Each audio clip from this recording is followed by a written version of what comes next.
Hello, good evening, and welcome to another edition of the CantinaMX podcast, starting, I think, for the first time ever on time. So give ourselves a pat on the back for that. But we do want to thank you for joining us. We're live on YouTube right now. You can listen to this podcast and other previous editions in the podcast center on iTunes and, of course, on Google Play as well. My name is John Jagu. Very, very happy that you're with us this evening.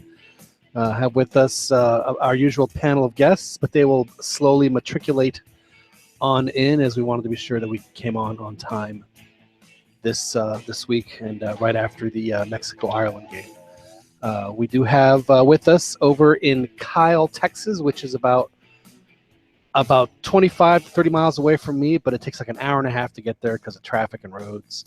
Of course, I'm talking about Albert El Chiquis Campana. Albert, do you prefer Beto or Chiquis, or do you respond to both with equal alertness? Either way, there's probably millions of Betos, but there's a Chiquis that's announces for Univision, so that's sort of. Yeah, there was also a Chiquis that played in the World Cup too. So.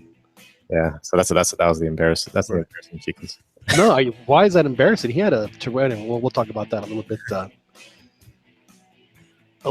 Longer. But good to have you on, Chiquis. Thank you very, very much to doing all the technical stuff that you do for the show. So we do appreciate that.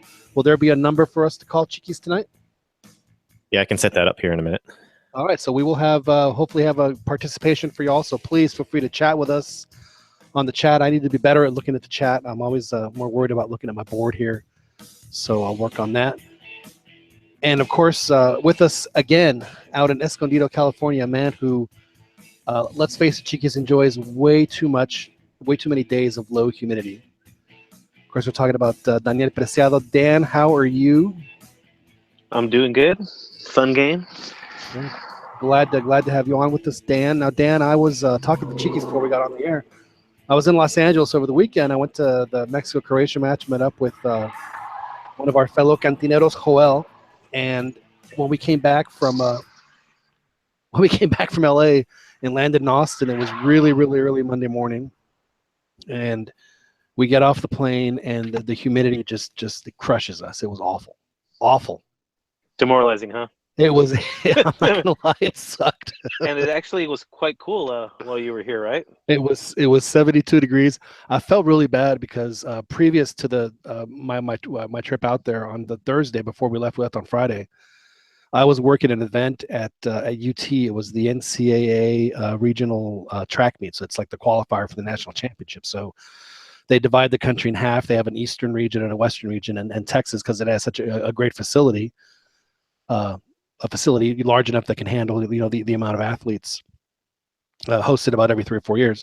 So we do the jumbotron stuff, and the first day was all right. It was kind of cloudy and coolish, so it wasn't too terrible. It was in the 80s, but apparently the day I was in LA, they had the humidity and the heat had gone up so bad that on the field itself, where a lot of the camera guys were, it was like 120 degrees. And one of the guys I was working on that posted that picture on Facebook, and I felt bad doing it. But I did it anyway. I at the Coliseum, as you know, they have a clock on one side of one of the end zones. I guess the side with the columns, and on the other side they have a thermometer, and the thermometer said it was like barely 70 degrees. So I took a picture of that and sent it back to him. I said I might need a jacket tonight, and he was. It's a nippy 70. Yeah, it was really, really, really pleasant. But we're glad to have both you guys on. Another Joel will be joining us a little later, and hopefully we'll hear from Ronnie De Luna, who will be joining us a little bit later as well. Hopefully they're listening. If they are not going to participate at the moment. So great to have everybody with us. We do have a lot to talk about. I was really hoping that Joel would get on because I was just going to go ahead and just give it to him as quickly as possible. But I'm sure when he comes on, we'll alert the listeners that he is with us with his Guadalajara alarm. Before we get into the Mexico stuff, we should talk about that. That was I wouldn't necessarily say it was like the greatest game in history, but it was a very impressive performance by Chivas, and they played a soccer game, and I don't think Tigres was expecting it. And I think, and toward the end, what they ended up doing is just frustrating the hell out of Tigres and take the title 2-1. It was a a very impressive performance. I wouldn't necessarily say that Tigres had a bad performance, but I think that the reason they had a bad performance is what Chivas was doing to them.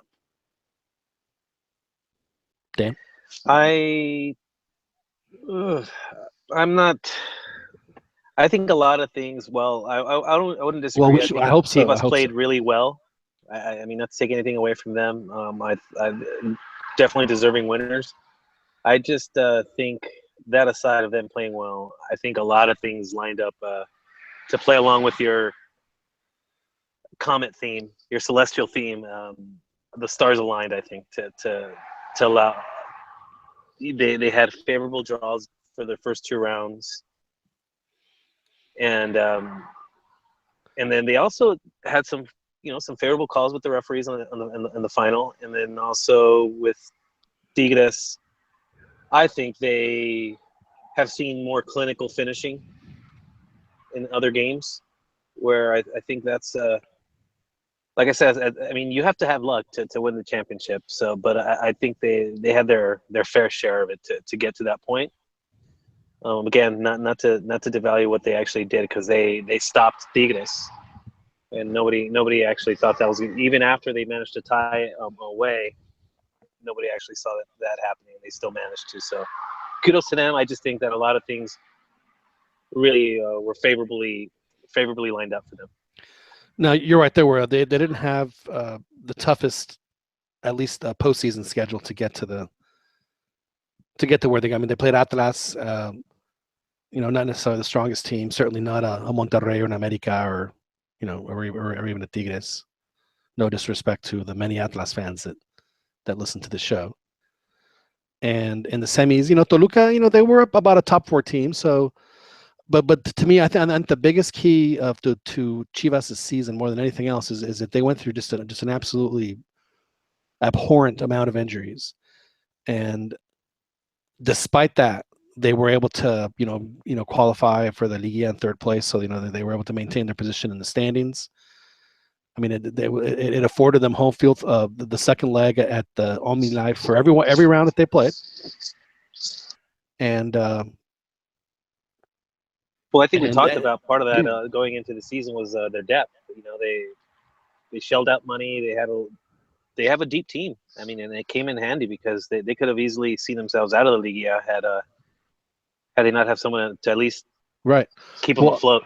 Well, I think that maybe what could be happening is, I think the teams are starting to realize that, whether we play in the Conca Champions or the Libertadores, if we don't play in one of those two, we're playing in Copa MX. So they're going to play in a second tournament regardless, right? So why not, why not have a roster where you can do that? And obviously Chivas plan, and then they won both. They won the Copa MX and they won the Liga MX title, their first title since 2006. By the way, I almost feel like Bofo, he did retire this week. He was waiting for Chivas to win, and then he retires, and people will they won't remember any of the other stuff. Remember Bofo. He was part of the prior winning team, right? Yeah, he scored the winning goal. He scored the winning goal in Toluca. So yeah, he absolutely was a part of that. But that's a different story altogether. Chiquis, you're a Tigres fan occasionally. I'm sure you were a Tigres fan this weekend. What was from the Tigres perspective? Someone who would follow Tigres. How did you see the game play out? What were your impressions? I just thought it was really embarrassing for them because the hype was all on their side, and this goes to like they're coming in winning. I think their last game was like a 4-1, pretty much a goleada versus Chivas in the regular season, and so everyone was expecting similar results. But I think the Aquino disappearance, which a lot of Chivas fans, of course, credited that to the defense. Aquino sometimes will disappear, especially during, we've seen it during the national team. But I think that happened a little bit, and then Aquino is a poor man's Ramoncito. Yeah, and I think just the Chivas, it really worked out for them, their speed and their hustle.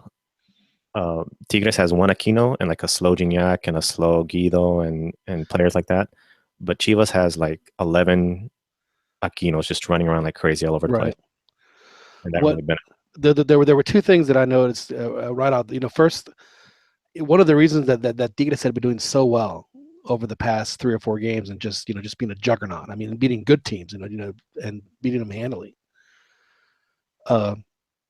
Was the fact that Serarayan was, he was the starting midfielder, and then bafflingly, Tuca didn't play him to start the game.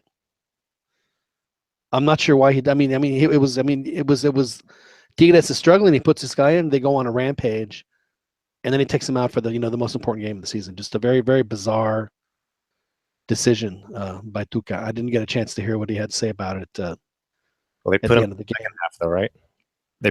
But I mean, geez, the damage was done. I mean, they were playing uphill since like the minute, like 15 minutes into the game, they're already down 1-0. So yeah, and he was putting everything at the end. He put Alvarez in as well, Celarayan. So he was like, it was like the desperation. I think you mentioned in a tweet or something that they were just looking. They were reminiscent of the national team, how they, desperation, tried to put everybody in.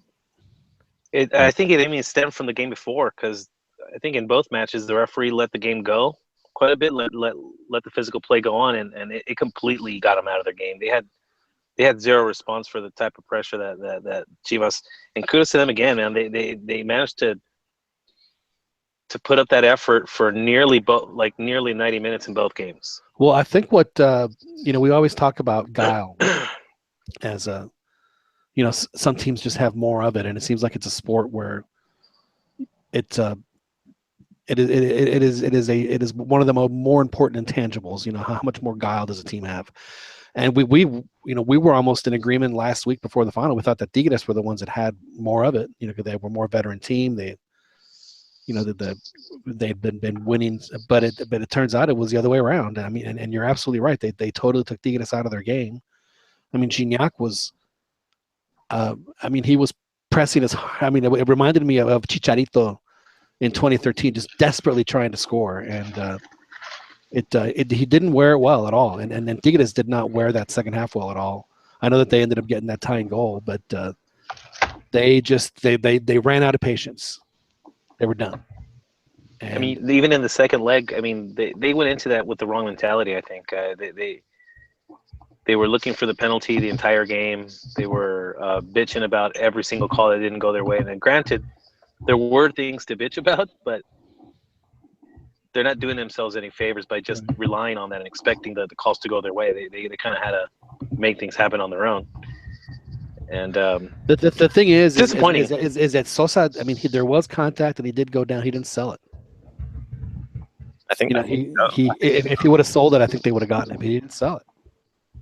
I think he took a dive, man, because I think he was falling and diving even before he got hit, and he was like out of control in the box there. Well, he was a little out of control, but there was definitely contact. There's no denying that, and it was contact.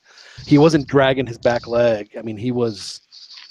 There was contact before he tried to didn't the Chivas player admit to it, saying that it was what, that there was contact?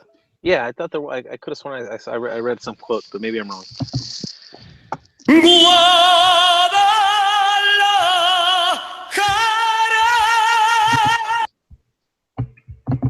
Of course, that signals that we do have a new member of the podcast that has joined. Of course, I'm talking about LA's own Joel Aceves. Joel, John. Are you still floating, or ya se te bajó todo?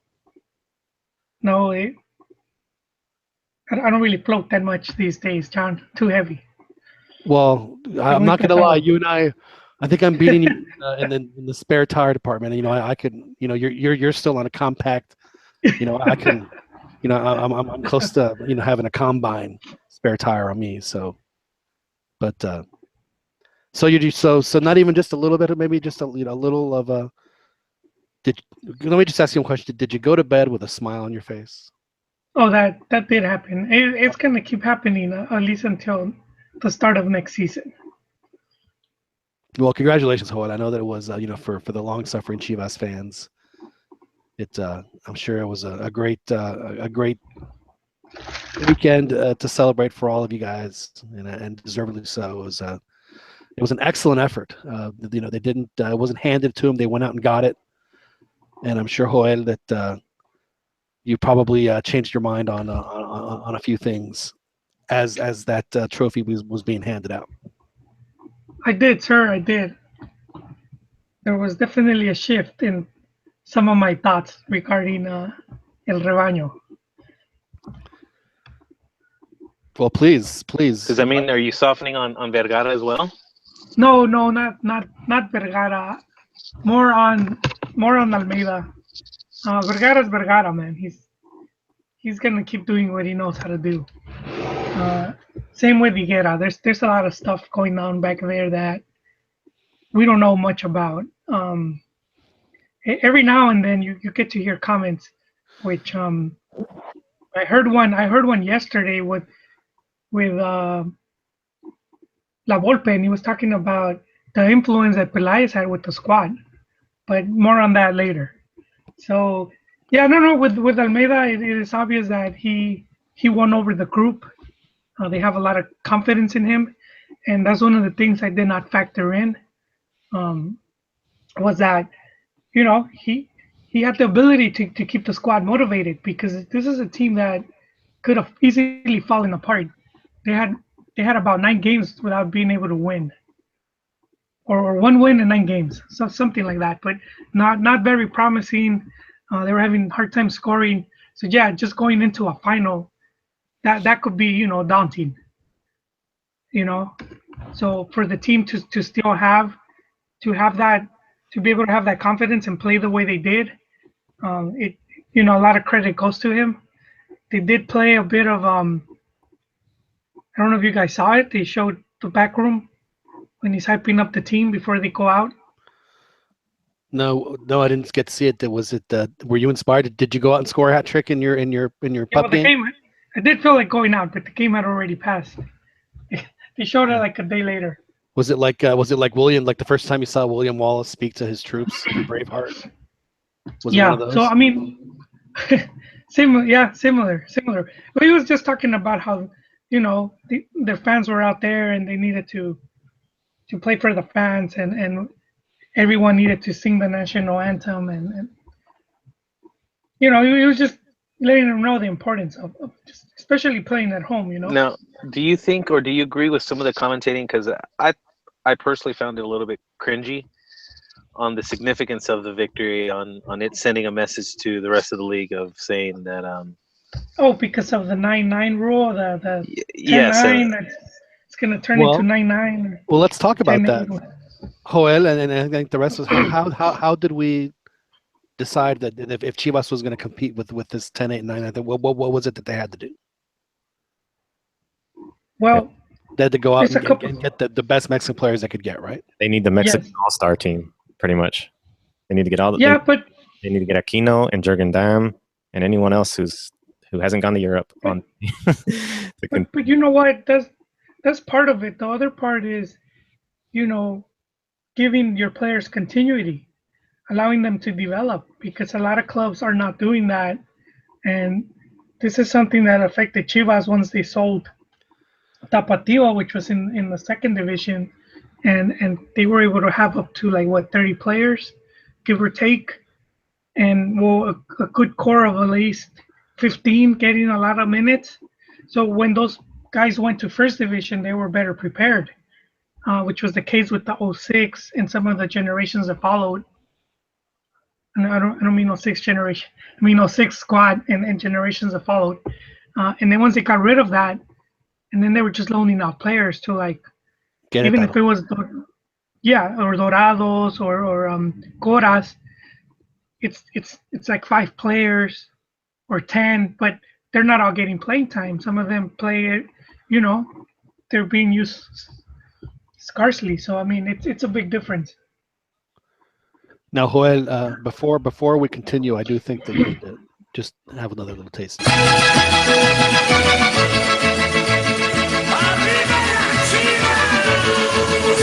Just a little taste. Well, see, right now I'm hoping that Chivo Hermano would join us. He was actually at the stadium. I'd like to hear a little bit of. Well, do we have that number ready, Chiquis? Yeah, I actually sent him an invite, and I tweeted the number out, so he should be able to connect if he got it. Excuse me. Excellent. Well, hopefully for you folks that are on the Twitter, you can see Chiquis's message there, and he'll have a number posted on there for y'all to call. And then y'all can discuss. We want to hear from you, Chivas fans, Chivas haters, neutral fans, pretty much anybody. Would like to hear what you guys had to think of, say about that particular match. Now, what do we say about Tigres? I mean, they were the team, as Chiquis pointed out. All the hype was on their side. They weren't, they were starting to throw the all-time talk around Gignac and some of the other guys. And they lucked into tying the game 2-2 in Monterrey, where I think they were outplayed in that game too, and were thoroughly outplayed at the Zombie Life. Is that more on the players, or is that on Tuca, or both? I think you have to say both, but I think more has to go on Tuca just because of how many finals they've managed to lose.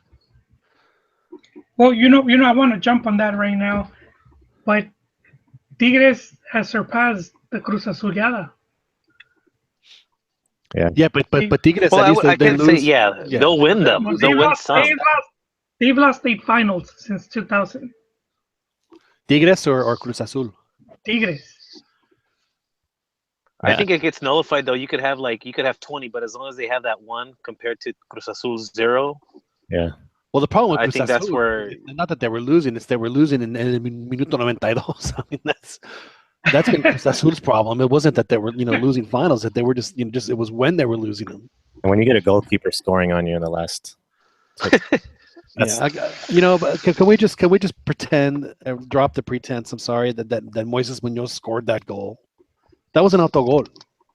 Well, it deflected though. Oh, come on! It deflected at a 90-degree angle. I give him credit there. I mean, I'm sorry, but I know that people think that please, it was an autogol. He was heading it right to the hands of the goalie. The goalie, it was as soft as the toilet paper I bought today at the store. I mean, it was, and the other guy just kicked it into the corner.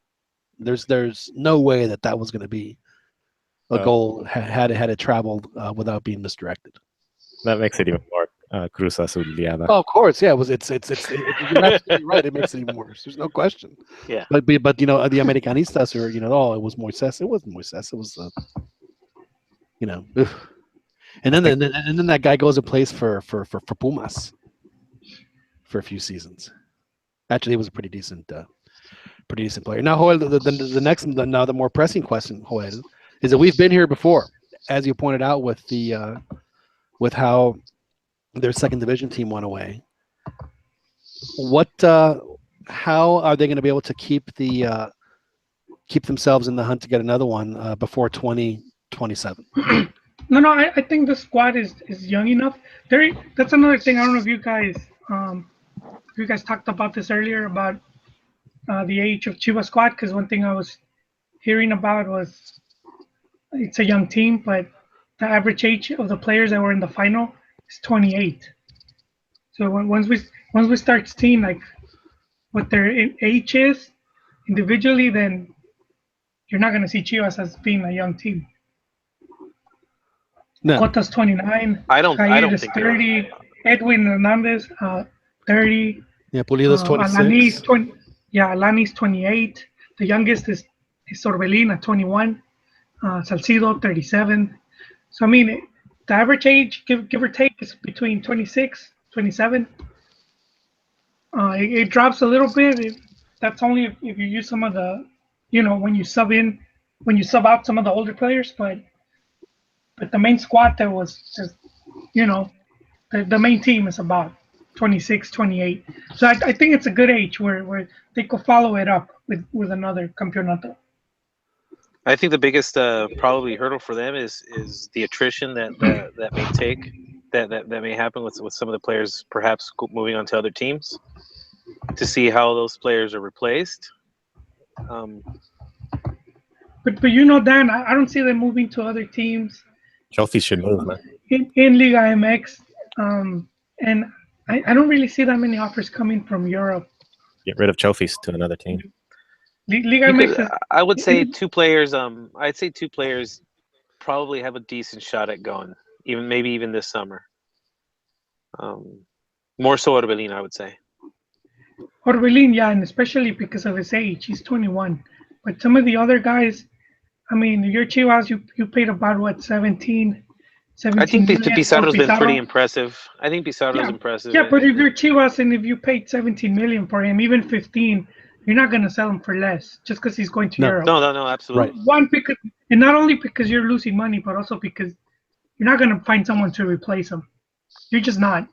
There's just no one right now that they could say we're gonna go and get him. Like as much as they're trying for Aquino and Tigres is like we're not selling Aquino. Well, see, that's where I see some of those potential pitfalls because when that happens, and sometimes it could get into the player's head where they may have that ambition, but their price tag is just going to make things impossible for them. Well, I do think that Pizarro is going to have to. I mean, he's going to have to be amazing, as Joel said, for him to even have a chance to go anywhere. But I'm not saying that he's settling, but I think that he understands where he's playing, and I think that he. I mean, I've heard him in interviews. You know, of course, he could just be saying it just to get our ass, but he says, "I want to be." You know, I've followed Chivas my entire life. I want to be recognized as someone that made a difference in Chivas. So, there's nothing wrong with. Sounds like a man that knows his limitations. Well, I'm kidding. That's me. I'm kidding. No, I agree with that though. But I don't think so though, because I mean, honestly, I mean, outside of, I mean, would you rather have glory playing for Chivas, or have anonymity playing for Getafe? Glory, like the Borghettis and the Kikín Fonsecas in Europe are failures. I wouldn't do that, and that's my fear for like a Pizarro that go. Well, I don't necessarily think they were failures. I think that they were failures where they played. I think they just made bad decisions. Well, they were. I think so that they were set up to fail. They were at a level where they should have stayed. They weren't at that higher level to actually go to Europe and make an impact. Well, but see, I disagree though, because I mean, I think that a player like Borghetti could have. I mean, if he plays somewhere that has, a guy like Pony Ruiz giving him balls, that he's going to score 30 goals a season. But he just didn't have that where he was playing. And he actually scored at Bolton quite a bit for the amount of minutes that he played. His biggest issue was the fact that he didn't know how to run. Right. And they expected him to, and I don't think he was an older guy. By the time he went over there, he's like, I can't be chasing the ball. Not only that, but he also hated the goal. He said that it's just anyway. But I mean, he would have been much better off going somewhere where they had players that could take advantage of what he does best, and what he did best was score goals from inside the 6-yard box. I would agree though that Bravo and Fonseca were busts. Oh yeah, they were absolute busts. There's no question. But it does. I mean, again, to me, something like a Pulido or a Pizarro, who maybe Pizarro is at a point, but he's going to have to go. I mean, he's going to have just an unbelievably crazy good season for him to even merit that kind of consideration. Because the Getafes of the world aren't going to be paying 20-25 million for a player like that. It's just not going. Yeah, he's going to have to be the best player in the league in order to command that kind of money. Right, you're exactly right. Well, Gullit just went over, and I see that as a similar to Bravo and Kikín type of thing. He's just there for a tourist or vacation and play soccer at the same time. I think that Gullit's going. I mean, I really don't think that the Scottish League is. Are they back in First Division, by the way? Rangers, I'm not sure if they are or not, but regardless, I just don't. I mean, there's like 6 or 7 teams or whatever it is. It's not that big. It just seems to me that maybe if he's not getting, I guess if he's not getting playing time,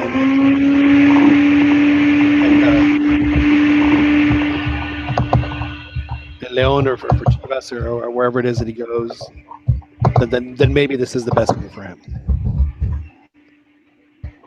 No, you wish him all the luck in the world. But of course, it's not a. It's not an awe-inspiring transfer. No, believe me, I was before the 2014 World Cup, I was a full card carrying hooded believer. I thought he was the I thought that if we have a chance, just let him. Well, you never know. They may heed Coutinho may heed your advice and just play him as a forward. Let's hope so. No, actually, I mean, hopefully things will work out for Juliet. And they're also thinking about sending Lalo Herrera, which just cracks me up because But again, to me, it's like if you're not good enough for Liga MX, then maybe Scotland's the better league for you. Yeah, I would say it's a step down. So I mean, and it's a nice way to say that you're in Europe, kind of. Mm-hmm. Do people in Scotland consider themselves European? At least not anymore, I guess, right? No, they do. No, Okay. they were, they want independence from England so they can get back into the EU. But that's right. Okay, one thing on the a couple of posts comments on the US game was the Gignac incident where he left one of the medals. And he goes back in, and apparently a reporter was harassing him, like fake through a water reporter, and then got all that. And said that again, not wanting to accept the second place medal was pretty hilarious. Yeah, but you know what? That doesn't bother me. I've seen there just about every team. The minute they get that medal, they walk off the thing, they take it off. So that's not anything that I mean. Come on. The thing that's messed up is Bonilla. He was like forcing it on their neck. He was like, "You got to do this," and I don't know what he was saying. I wish I could hear exactly what he was saying. Like, is there gonna be fines, or you better do this, or represent your team? I thought it was stupid to insist on making him wear it, and the whole ceremony is kind of stupid. I mean, well, yeah, it's miserable. Here's your loser trophy. Yeah, I don't see the point in it. You could easily hand those medals out in the locker room, right, on the bus on the way home. Send them in the mail. I mean, it's such a bitter moment for the players. I mean, I think it's much ado about nothing that their reactions to being. I think they should stay out and at least clap the team and congratulate them and everything. But being forced to accept the second place medal is ridiculous. And for him to like forcefully put it around his neck, man, I would have pushed that dude. But that was sort of funny. Even the commentators are saying, well, if they're going to make him do it, they should just say, hey, listen, we're going to put it around your neck. You can take it off, but at least when don't take it off until after you get off it, because we got it. They just these are the little things that folks in leagues just don't really think of. We got our special guest on. Hey, what's up, guys? It's Rigo. What's up, man? Rigo. Good evening. How are you doing, sir? I'm doing all right. Just have you? Are you back down from cloud nine, or are you still waking up in the morning and? I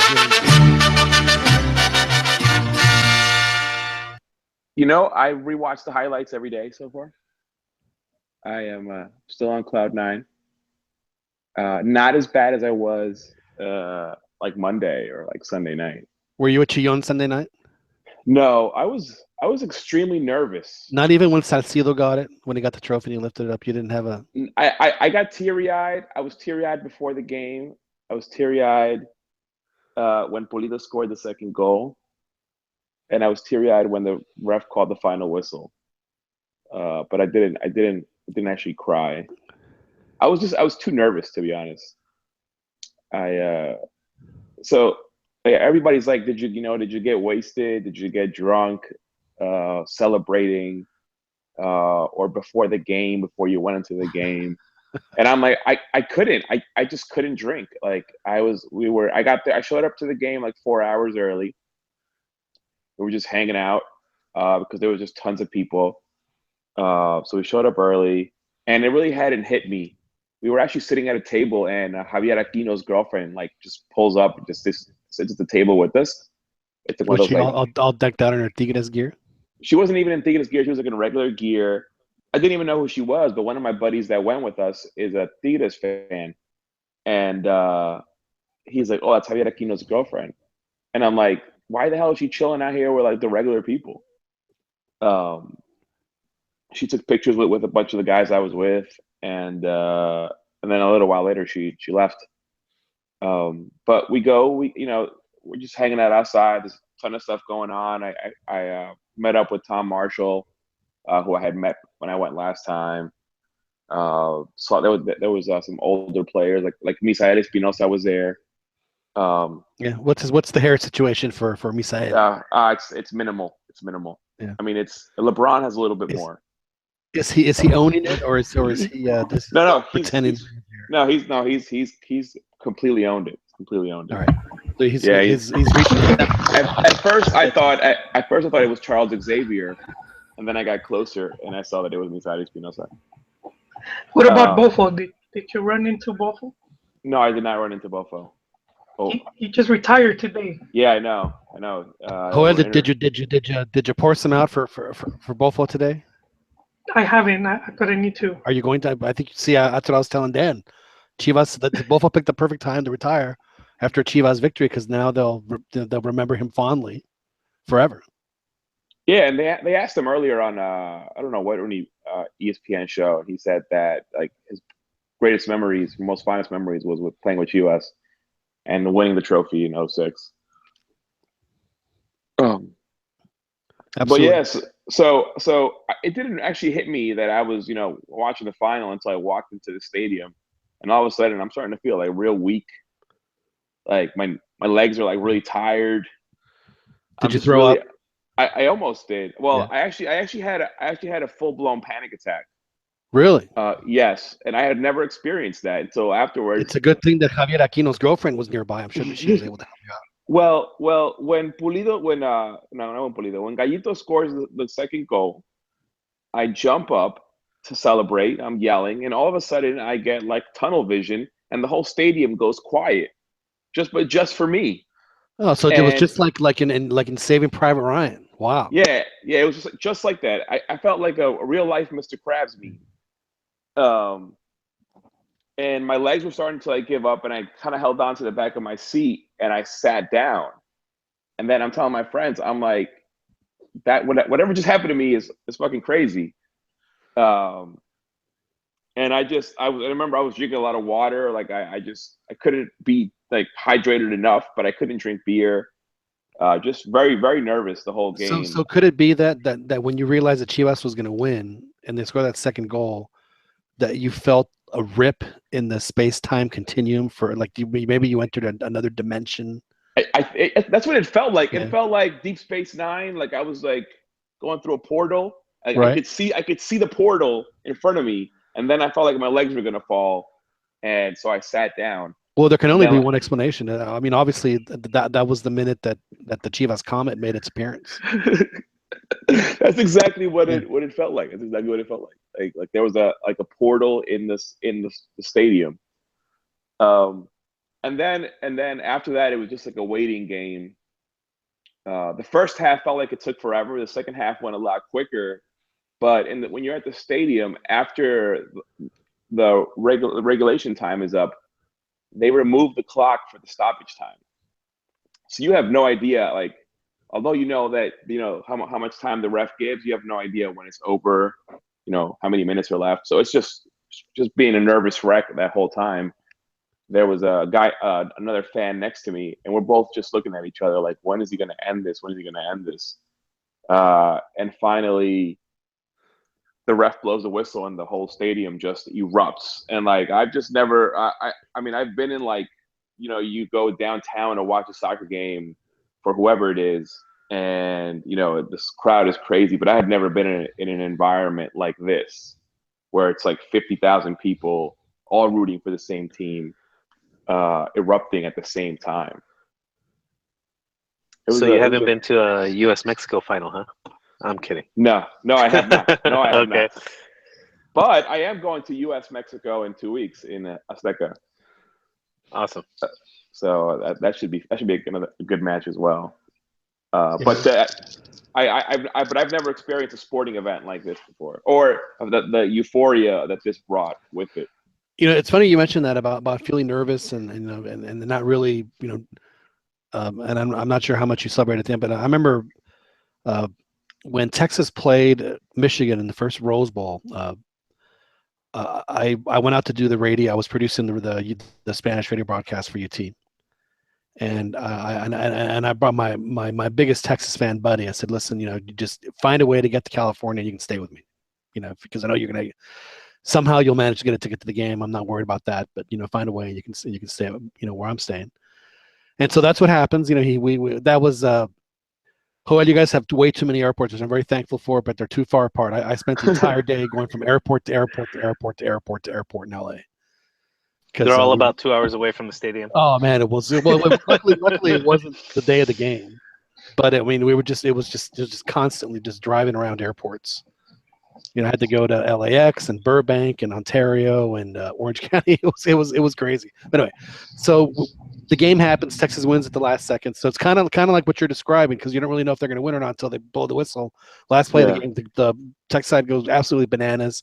We were doing the radio broadcast, and my buddy, who I thought was going to come back and just whoop it up the entire night, just falls dead asleep. We don't get him up till like 7 a.m. the next morning. He sleeps like 14 hours straight. Boom. It was hilarious. He just was so spent because he was so nervous and so amped up about the game that when it was over, coming down was so severe for him that he ended up just passing out. Did that happen to you? Yeah, I was exhausted. Like, everybody was like my friends that I was with, they were like, do you want to go to La Minerva? And I'm like, we have to get up at 3:45 to go to the airport to fly back. I'm like, I was like, to be honest, I don't even feel like going. I was like, all I wanted to do was go back to like the house we were staying at and watch like all the interviews, watch all of the post game stuff. That's all I wanted to do at that point, because I was exhausted. We had been out all day in the sun, and then like that whole experience was just really tiring. So what we did, we went to go eat, and then I'm like, part of me still kind of wanted to go to La Minerva, because it was like, it's going to be like a one in a lifetime experience. Well, yeah, I mean, at that point, you make the decision. If we go to La Minerva, we're not going to go to bed. So yeah. So I talked to the Uber that we were in, and he's like, it's going to be crazy there. He's like, there was already like 50 to 70,000 people already there watching the game before it ended. He's like, and now there's like 100,000 plus. He's like, it's going to be a mess to get in, a mess to get out. He's like, but it's up to you guys. I can take you. I was like, you know what? Just take us somewhere to eat, and then we'll go to our apartment. And that's what we ended up doing. And then, like, I was still shot the whole next day because I had to wake up at 3:45 to go to the airport to fly back. But yeah, I felt like too drained to go and party at La Minerva. Did you see any of the footage from the cameras that were? Yeah. So pretty good stuff. When we got back to the apartment, I was watching like Fútbol Picante. I was watching the Fox show, whatever Fox Deportes show they have, and they kept showing aerials of La Minerva. It was amazing. Like, all the people that were out there. I saw on Twitter as well. There was like these huge aerial shots, and it just looked like so many people. I mean, Trump would have been like, it's huge crowds. Well, if Trump would have seen it, would have said it was, there were 3 or 4 million people there. We sent ice over there. But but yeah, it was a very memorable experience. So did you even get a chance at the airport the next day to get the papers? Yes, I did though. I did. Good. I got papers. I got like 3 of them.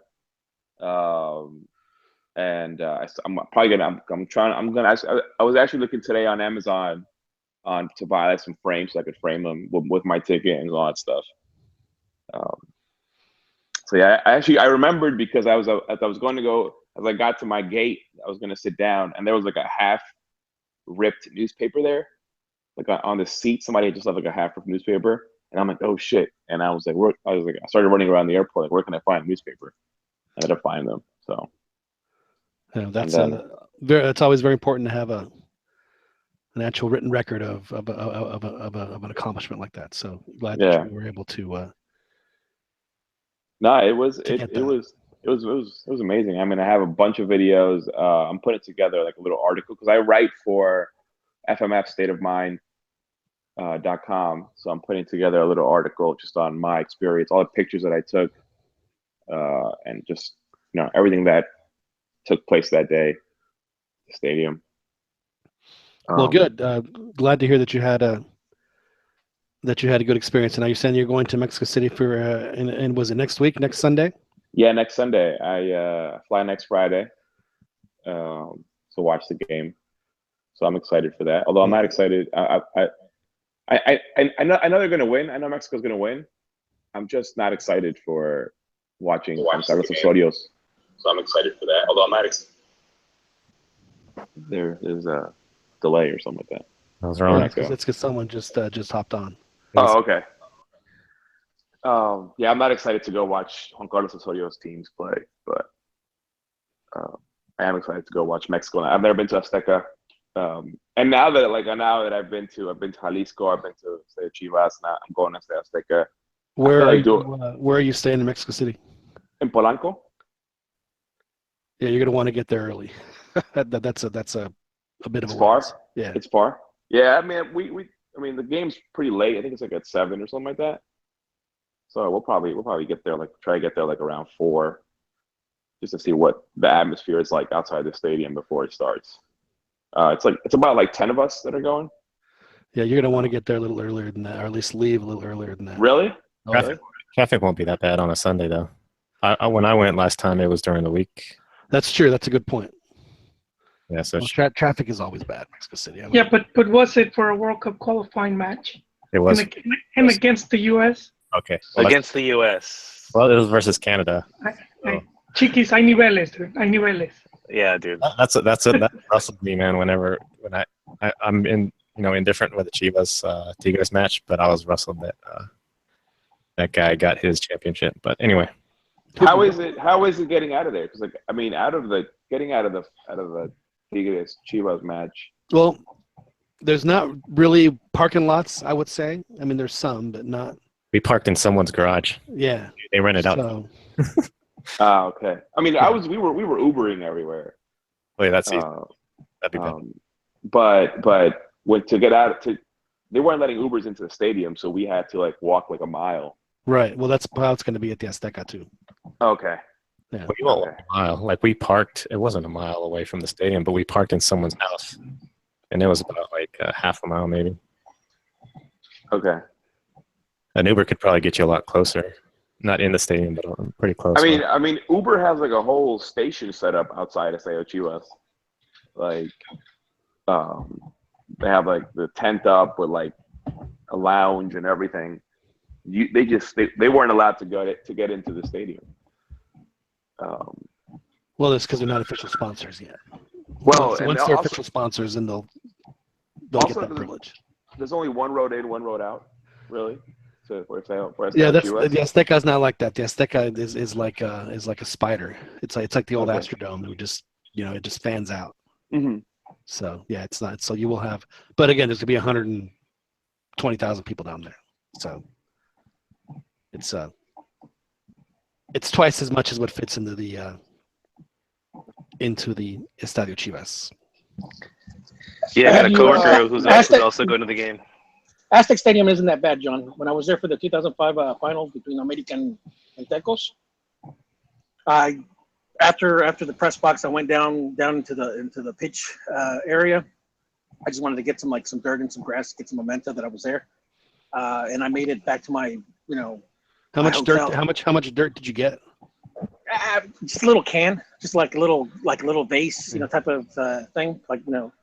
I did that when the Astros when they clinched the playoffs. What year was it? 96, 97? We all invaded the pitch, But did you rip off a piece of AstroTurf from the Astrodome? No. I still prefer the old Astrodome, to be honest. I want them to not tear it. Put apartments, whatever you want to do with it, but leave the outside, the exoskeleton up. Mm-hmm. I think that would be badass if they could figure out a way to keep that up, because it's such a unique shape. Yeah. But keep in mind that in 2005, the Astrodome was, or not Astrodome, the Azteca was bigger. They've reduced it significantly since then. Yeah, I mean, so, it used to seat like over 100,000, and now it only seats 87. So, and one of the things that happened now at the Azteca is that people back then they didn't have the restaurant, and I know that they also upgraded a lot of the luxury suites and stuff like that. So a lot of people do stay at the stadium after the game, and then the people from Seoul and stuff like that, they're the ones that leave first for the most part. But well, again, after the final in 2005, like I said, I think it took me like about an hour to get back to my hotel, considering it was a final and there was a lot of people, Yeah, but it was Tecos. I mean, come on, Tecos, really? Nah, but it didn't matter. It was Tecos. It was the fact that it was America in the finals. My point is, if it's Cruz Azul, then there's a lot more people around the stadium, not just in the stadium. No, it was packed, dude. I'm telling you, it was packed. It was packed, but I mean, must be America Unión de Curtidores playing a final if it's freaking Tecos. I mean. But no, but I get it. I didn't feel like going to the Angel and stuff like that in Mexico City. It was just like, you're just so drained that you just want to go back with your friend. Well, I actually went to Mexico City by myself that game or that instance. So I just basically partied it up with the people at the hotel afterwards, Ron, were you listening to this on the way back? No. Not the Parchis version, Ron? No, I wasn't listening to that. No. Cole, you were a Parchis fan, weren't you, when you were younger? Yes, sir, growing up. Yeah. I remember them as well. I feel bad that I ruined Parchis for you, Joel. I really do. Slightly ruined. Yeah. So were you more upset that they were Spaniards or that they were America fans, Joel? I'm the America fan one. Okay. Well, the Chiquitín girl was also a Spaniard, or is a Spaniard. Seeing them wearing the America jersey. Joel, I was thinking, we were just joking with you during the course of the season about, well, if Chivas wins, you should get we said the Pulido haircut, right? Or you said you should come on and sing Guadalajara. I don't have the pipes for that. Maybe Chivo Armando Rigo can.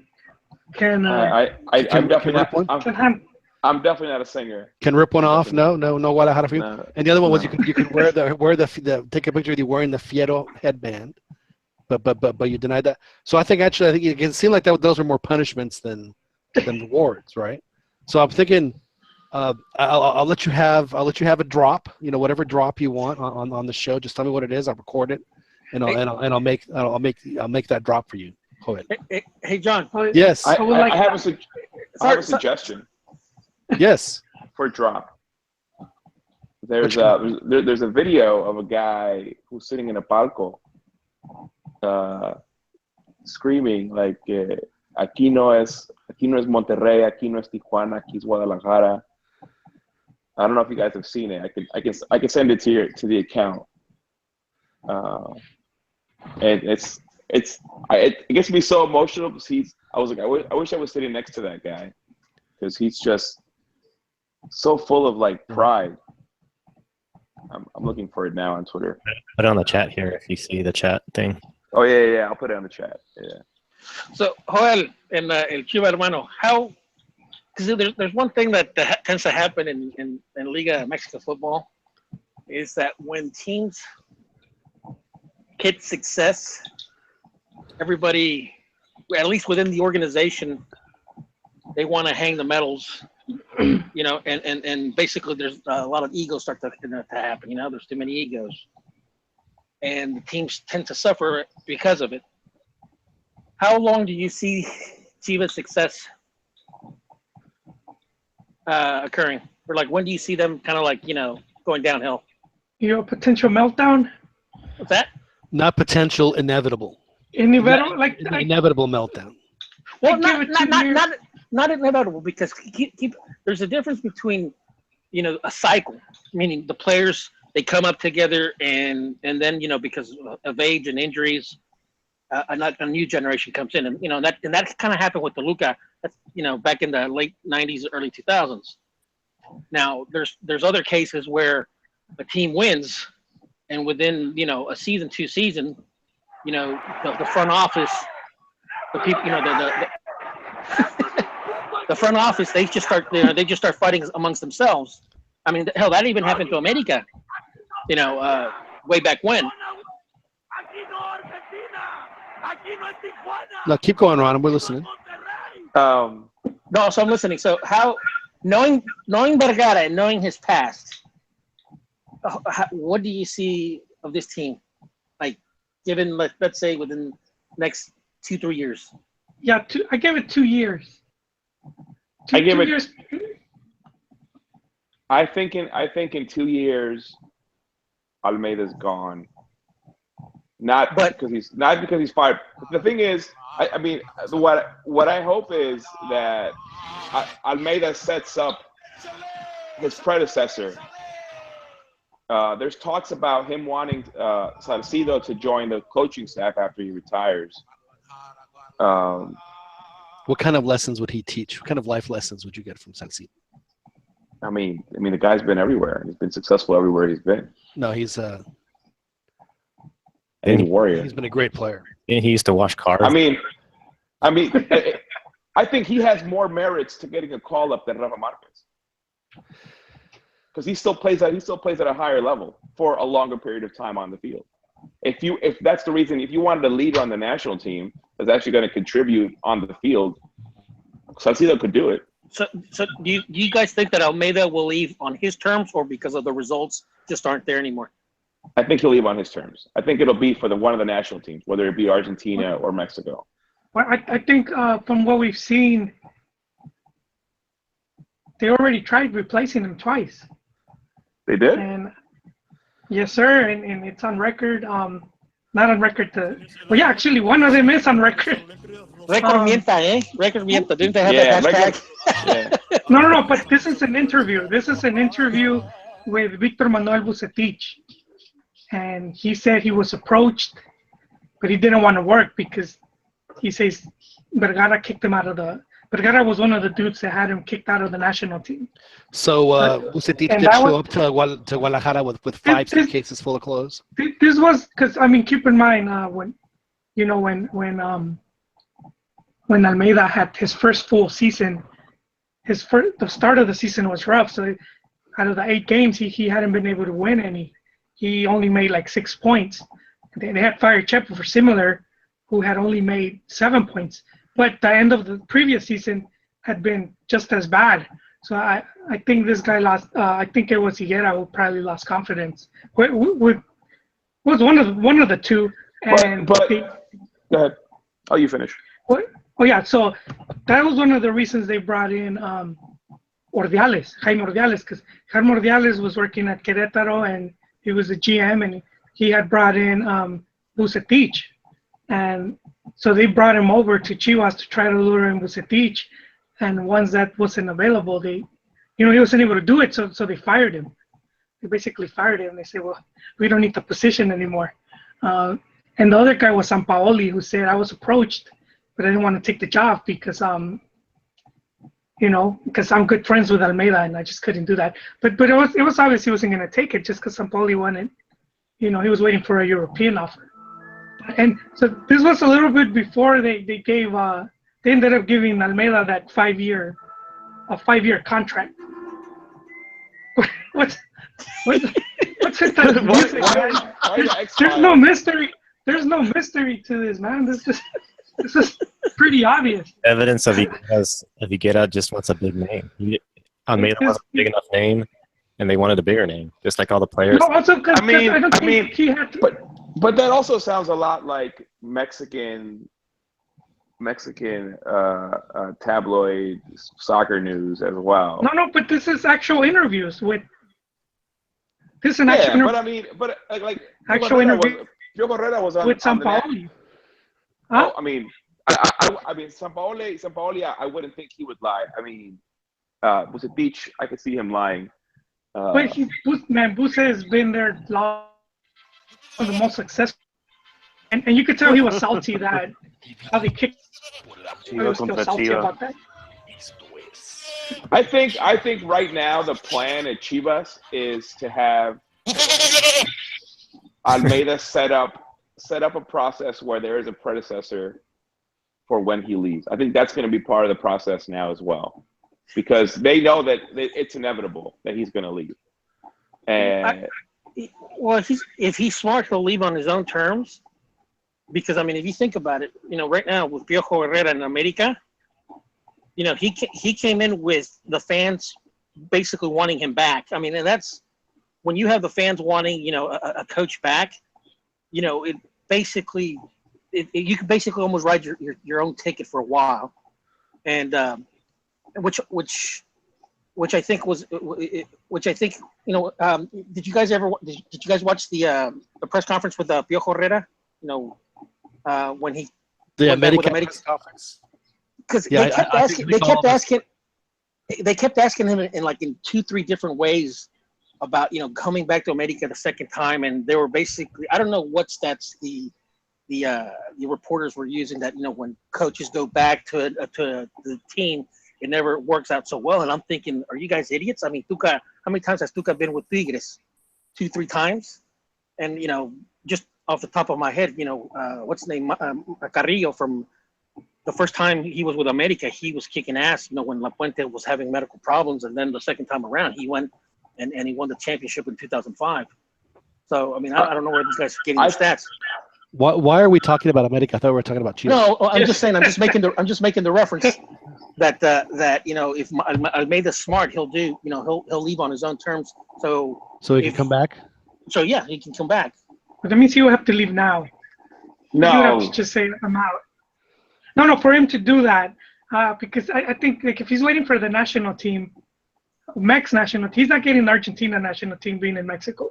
That's just not going to happen. I think so. I mean, if you've been watching, they keep praising him all over Argentina. Like Maradona was talking to him. Maradona was talking. Yeah, you're right. You're right about that. They are praising him in Argentina, and I was even surprised they were considering Chivas, El Grande Chivas. Are they praising him? And I was like, come on, they're lying now. No, but I mean, is it one of those backhanded Argentine phrases we're saying? No.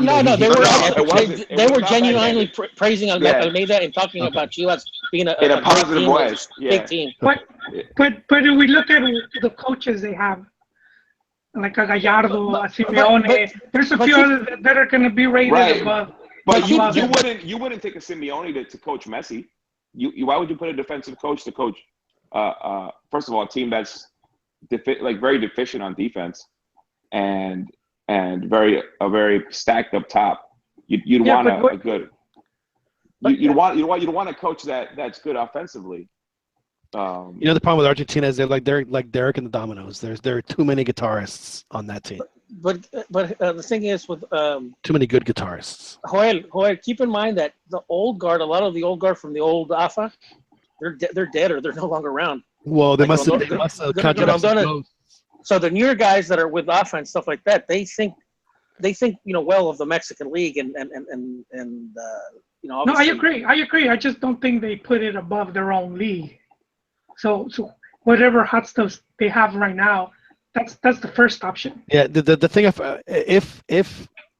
what helps with Argentina, it's not going to be via Guadalajara. It's going to be via somewhere else. What helps Almeida is that he brought up River Plate from second division, and I think it was Bonfield. He brought them up from second division as well. So playing attractive soccer. Now he came to Mexico, wins a championship there, playing attractive soccer. So I think that is what would be attractive to the AFA. Was that he's done it 3 times. They just hired Sampaoli, so it's going to be a while before. I'd say they were dynamic, but I wouldn't consider it attractive. You wouldn't consider Chivas attractive soccer? No. I wouldn't. I think that the last. What do you consider attractive soccer then? Well, in Liga MX. In Liga MX, the last 2 teams that I recall that played really well as far as attractive soccer, free flowing, it was the Pachuca under Mesa, which I was very shocked considering Mesa as more of a. I wouldn't say he's like a all out, but he had that team playing like clockwork, and they were offensive. They were passing. They were always. I mean, it was. They played very, very well, and I also think that the America that Carrillo had in 2005 with Kleber Boas, Piojo Cuauhtemoc. That, I think that team was also very attractive and playing attractive. So don't get me wrong. I'm not saying that they play bad or that they bunker. I think they're just a dynamic team, and with their youth and their speed, it makes for the good back and forth, which sometimes can be pleasing to the eye. I definitely think that Chivas has the ability to play like that, and I think that at times they did. But I think that the fact that they had as many injuries to the most important players that allow them to have that. So when those guys were playing, they were terrific. Very well be. That could very well be, John. But I mean, when and this coming from an Americanista, and you guys know this. I said I was actually rooting for Chivas to win, because you guys know that I. Yeah, but you were doing it ironically. Well, not ironically. It's just I hate the fact that there's 9, 10 foreigners in the league. I think that's just too much. They're the lesser of two evils. Exactly, and that's why it's not that I'm praising Chivas and stuff like that. It's just that look, these guys can win. We can win with mostly Mexicans. Like when Piojo Herrera won. Well, he was mostly Mexican. What we're starting to realize is that what, the Mexican player isn't that bad, and he's actually valued pretty decently. So maybe we can actually start using these guys. Yeah, I sort of agree. I agree with Ron, because you could see Chivas as a lot of hustle, a lot of youth running like crazy, sort of like the U.S. national team grit. And that, well, I think you guys are saying that from the finals, because in the finals they were definitely playing a team that was a lot more talented, so they had to hustle a lot more. But I think if you watch them throughout the season, week in, week out, they're a very dynamic team, and it is attractive soccer. Yeah, as a neutral, I would have to agree with Rigo, because I did watch a lot of Chivas games this year, and I did see them play that, which is one of the reasons why I'm a big fan of Orbelin, because I thought he is the MVP for that team, as far as I'm concerned. He held that team together. One thing that I rarely saw that I think is really attractive soccer, and I sort of agree with Ron about the American Pachuca thing, but was today. And I know, Rigo, you were saying about the Osorio's teams, but there was a sequence in today's national team game where they were just doing like tiki-taka stuff and almost had a chance at a goal, and I forget who. That first half was actually quite pretty. Yeah, that was really attractive soccer for a little while there. And this one segment, they were just like playing with them. So that's the sort of. No, and you're right. Like I was watching the first half, and I remember I'm texting with one of my friends, and I'm like, we're both like, you know what, this isn't half bad. Like, I mean, I only watched part of the Croatia game. But we're both like, this isn't half bad for an Osorio team. So yeah, I agree. I mean, the only thing is like, it's like the level of competition that you're playing against, like, which that's the concerning part. I feel with Osorio is like this kind of stuff happens when you're playing against these teams that are just that don't have the talent that you do on their end, and maybe tactically they're not their coach isn't as good as. I mean, I'm not going to say Osorio is good tactically, but the Irish coach might not have been tactically good, because everybody knows that if you want to beat Osorio's Mexico team, you just go press them really high, and that gives them trouble. But no, they did look good for a good sequence, and I'd say for a good like 20-25 minutes they looked really, really good. I think that's the same sentiment that we've been having for a while on Osorio. Like what you just said about how to beat them. About that he does good, and Mexico has been doing good against lesser level teams. He hasn't really. Oh yeah. Anytime he gets a good match, it's a Chile. That's a little bit unfair though. Keep in mind that's not true. Keep in mind that there's been 2 matches where there's been a significant. Hold on, Pops. Giovanni. Bring in seats. Y'all criticize the studio, Dan bring down the hammer. Yeah. Yo soy el que mando, dude. My thing was last year when they had the streak was a bit of a farce. It was BS. It was ridiculous. Yeah, it was a farce. And then once we got to the Gold Cup, the Chile game was just it was build up from other games. The Jamaica game, where Jamaica was pressing them really high. Jamaica just didn't have the talent that Chile does. And then Juan Carlos Osorio gets a lot of praise for his pre-game adjustments. Yet in that game against Chile, he was not able to adjust mid-game. And that's the stuff we just haven't been able to see again, because Mexico plays a lot of inferior competition. And they play, and they're also, the squad is just a lot more talented than most of the teams they play against. I think we're going to have a much more better gauge of where they really are, what kind of team they really are, is after this summer. Yeah, definitely. I think then we can. I think then making an honest appraisal of what he's accomplished or not accomplished could be fairly judged, because judging him off what, if we're looking at Copa America, the only real match there, because we're going to completely discount everything in CONCACAF, including the U.S. So it basically just means Uruguay and Chile. So I mean, it wasn't the greatest performance against Uruguay, but they did win, and we know what happened in Chile with Chile. So it's just I think it's too small a sample size to really say one way or another whether or not he's going to be able to hack it. But we have to take for what it's worth today. I think today was some positive sign. A couple of things. Okay, so I look at this team where they are at this point in the process compared to 2013, and the biggest difference is that they are not playing with the ridiculous amounts of pressure that they had in 2013, where they just overcook themselves with pressure. These guys are a much looser group. Obviously, they have a couple of huge games coming up, which I've been saying all along are the most important games of the year. It'll determine how things move on from here until. Do you think it's too much to say that Carlos Vela is the main difference? I think it's him and it's Jonathan, both. I think it also is Guardado, where they moved him to. He used to be a winger, and around 2013 he just wasn't cutting it as a winger anymore. Then he's getting the ball. He's lost and yeah, and when they moved him more into the center, into a centered role, he kind of found himself again. And I think he's very key in the offense when he's playing in the middle. He's a classic player that you see their career where they start off, like you said, as wingers. Yeah. And then they just move back and back and back and back, and then he probably end up being, a much more defensive midfielder by the time he's done than anything else. Yeah. I think right now he'd be a great defensive midfielder. Yeah, up to the point where he could play central at one point if he wasn't, 6'4". He probably would. But hey, we got a caller.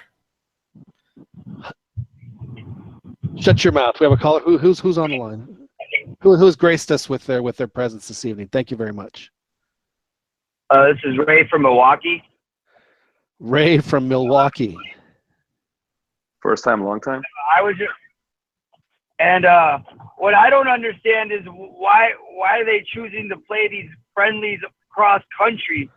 They went out here, they made their European players go all the way to California and Los Angeles, and then fly them all the way back to the East Coast to play a meaningless game against Ireland. And then if you look what the United States is doing to prep for this game at Azteca, they're playing all three of their games in altitude to prepare. And to me, it reminds me of when Oscar De La Hoya was fighting against Manny Pacquiao, and he was sparring with Mario Lopez. That's funny. Because Mexicans will show up to anywhere where there's a team playing with green shirts, and the Federation knows that. So they will schedule them wherever they can that has a big stadium, and they're going to fill it up regardless. It's all just a money grab. I think another way of looking at it is like Rocky III, where U.S. is Clubber Lang, and Mexico's like training in the glitz. Now hang on here. Let's not pretend that Mexico did just spend this entire week in Denver. So it wasn't like Mexico was training at altitude too. Yeah, they were training in Denver. Yeah. So with the new formation of the Union that Salcido and Chaco and Rafa Marquez created, who knows? They may have a say in where they play, when they play, how they play. But I for one am against the Union. But That could be. What's I that? got one more thing to say about these friendlies of making money. And I know it pisses off the U.S. fans because they go out here and the Mexican national team makes a lot of money off of. But they're making a lot of money off the Mexican national. Yeah, about to say I don't think the U.S. makes a nice cut out. Yeah, They get a good cut out of this deal too. Yeah, the U.S. Soccer Federation, they take a cut out of the gate. Out of the gate. So I mean, they're laughing all the way to the bank. So it benefits them. It benefits the Mexican League Federation. Keep in mind that the money that the Mexican Federation, what they make, what they generate. This was what I'm using 2006 numbers. They were generating over $100 million in a 4-year cycle, and that money was being used to finance all the youth, all the building development, all the infrastructure. Keep in mind they just built this really nice complex, outside of Toluca. So the Mexican Federation, they had their headquarters in Colonia Roma, Mexico City. I think they already sold that place, if I'm not mistaken.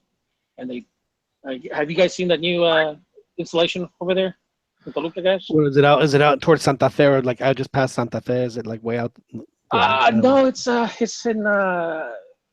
by Toluca, Estado de Mexico. It's got to be in between. It's got to be in between Toluca and Santa Fe. Yeah, it is. It's really nice, dude.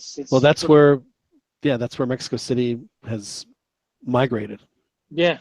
So it's really. My biggest question is, where is that money going? Is that money going back into the community, where it's coming from here in the United States? How much money? They're sitting on $100 million surplus. Where's all that money going? Keep in mind, you have 2017. The under 17s have won 2 World Cups. The under 23 have won an Olympics. The U under 20s have done fairly well in the World Cup. So I mean, you're obviously seeing they've also won the Toulon tournament in France. Within the past 12 years or so. So I mean, they've invested heavily in infrastructure. I don't think anybody can deny that. So the problem is when it's the development of these players when they get to the senior level.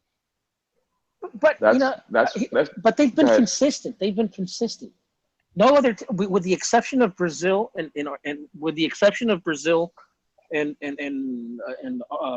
Germany, there's no other team that has advanced past the knockout stages in the last 6-7 World Cups. Only Mexico, and those other 2 teams. So I mean, they've been consistent. But the thing with their youth is their youth systems get players to go across the ocean. Look, there's no you can't compare any country to Brazil, because they export 2,700 players worldwide. I mean, it's much more of an industry to them than it is anything else. For them it is. For Mexico, it really isn't. They don't, because of the money that they Mexico pay. Imports play. They're an importers league, so they're not going to put that much emphasis on the youth. I would compare the Mexican national team to like the English national team, where we have the same problem where our domestic league makes so much money, and they're kind of forced to bring in, extranjeros to play. Well, see, that's why like a rule like the 10-8 rule in England would actually really benefit them. Yeah. Because in Mexico, people are taken aback by it. But going back to our caller about the money and stuff like that, it's the money is not the sin here. I've always to me the sin is the logistics.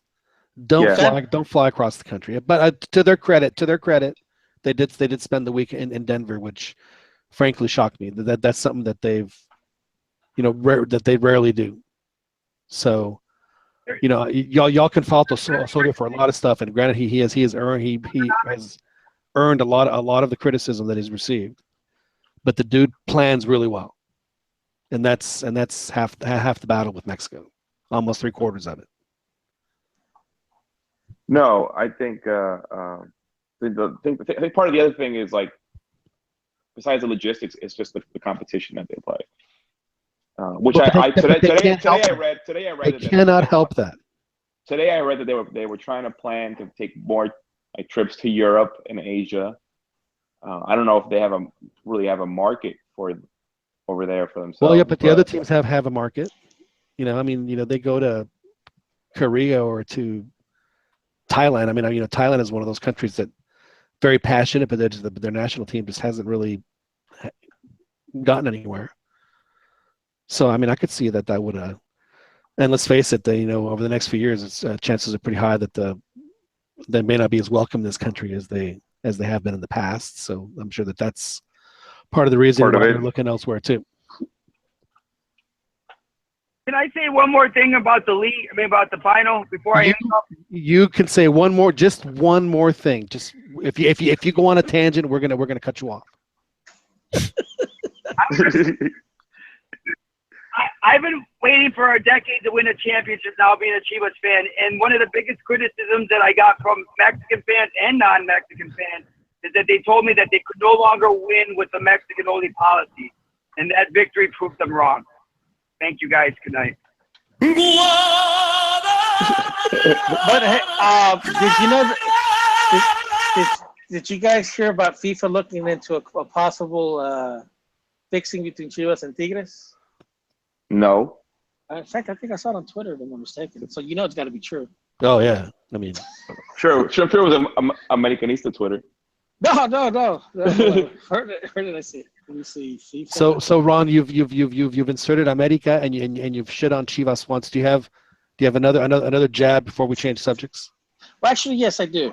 Okay. I in fact, if you guys search on Twitter, put FIFA Tigres and Chivas.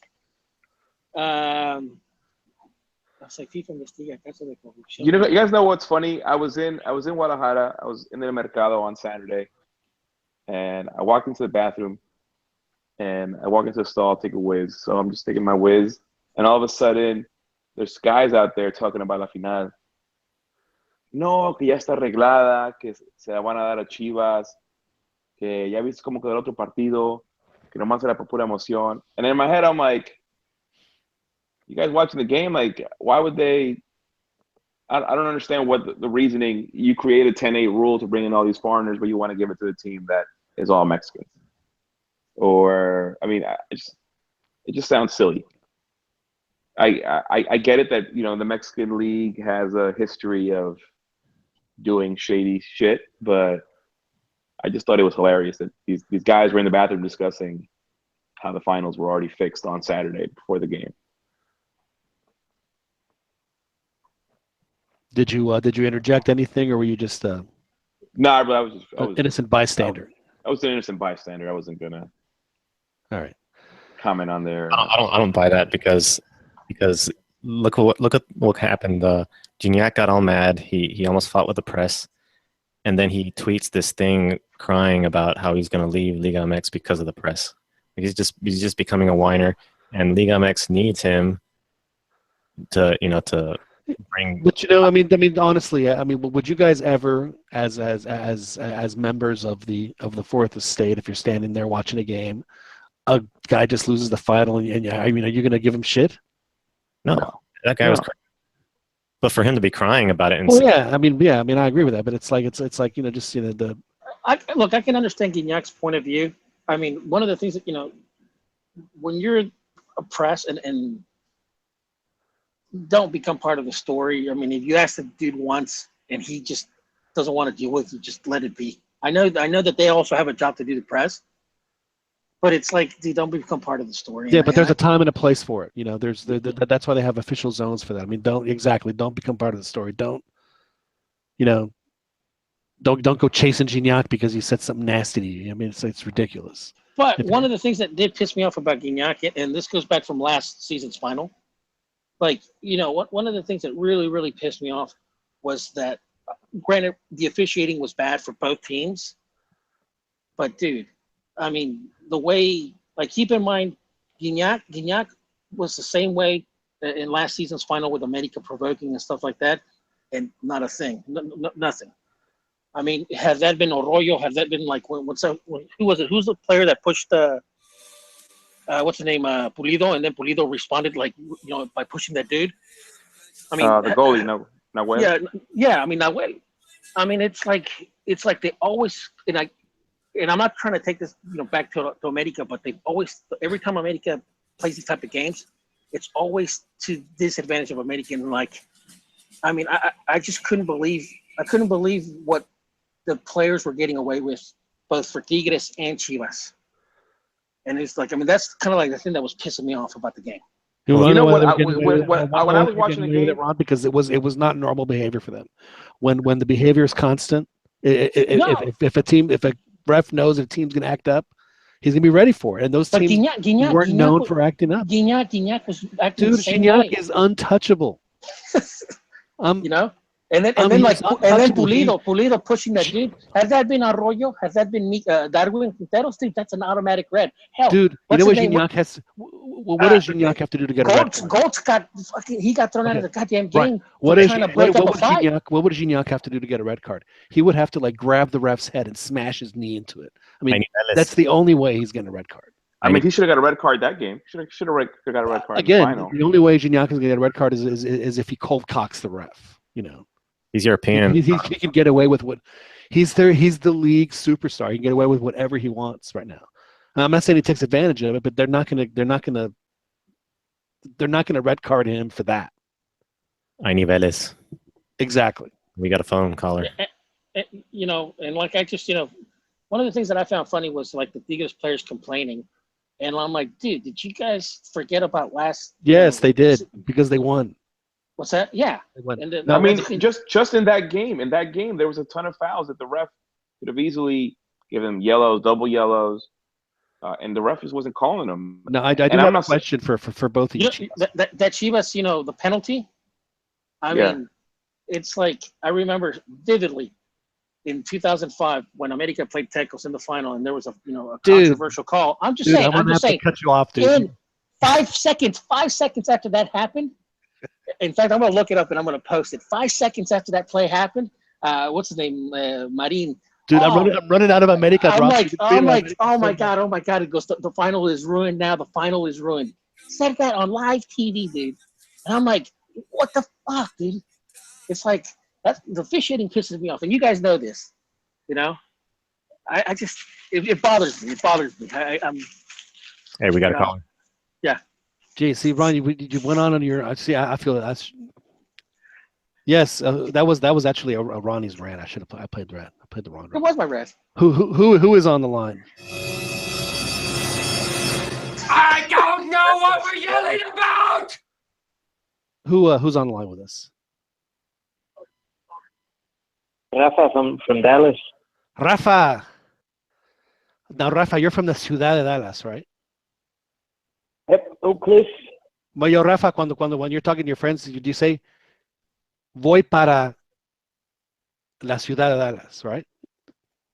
Hey. Am I right? Yep. It's never just Dallas, it's la Ciudad de Dallas. Nah, it's Dallas. No, you can say Dallas all you want, but when you speak in Spanish, voy a la Ciudad de Dallas. Anyway. What's on your mind, sir? I mean, I'm a Tigres fan, but congrats to the Chivas, because to be fair, 2017 has shown that, first you had Lobos Buap come up to first division with pretty much almost all Mexican players, and you had Pachuca beat Tigres in the Conca Champions, and now you've had Chivas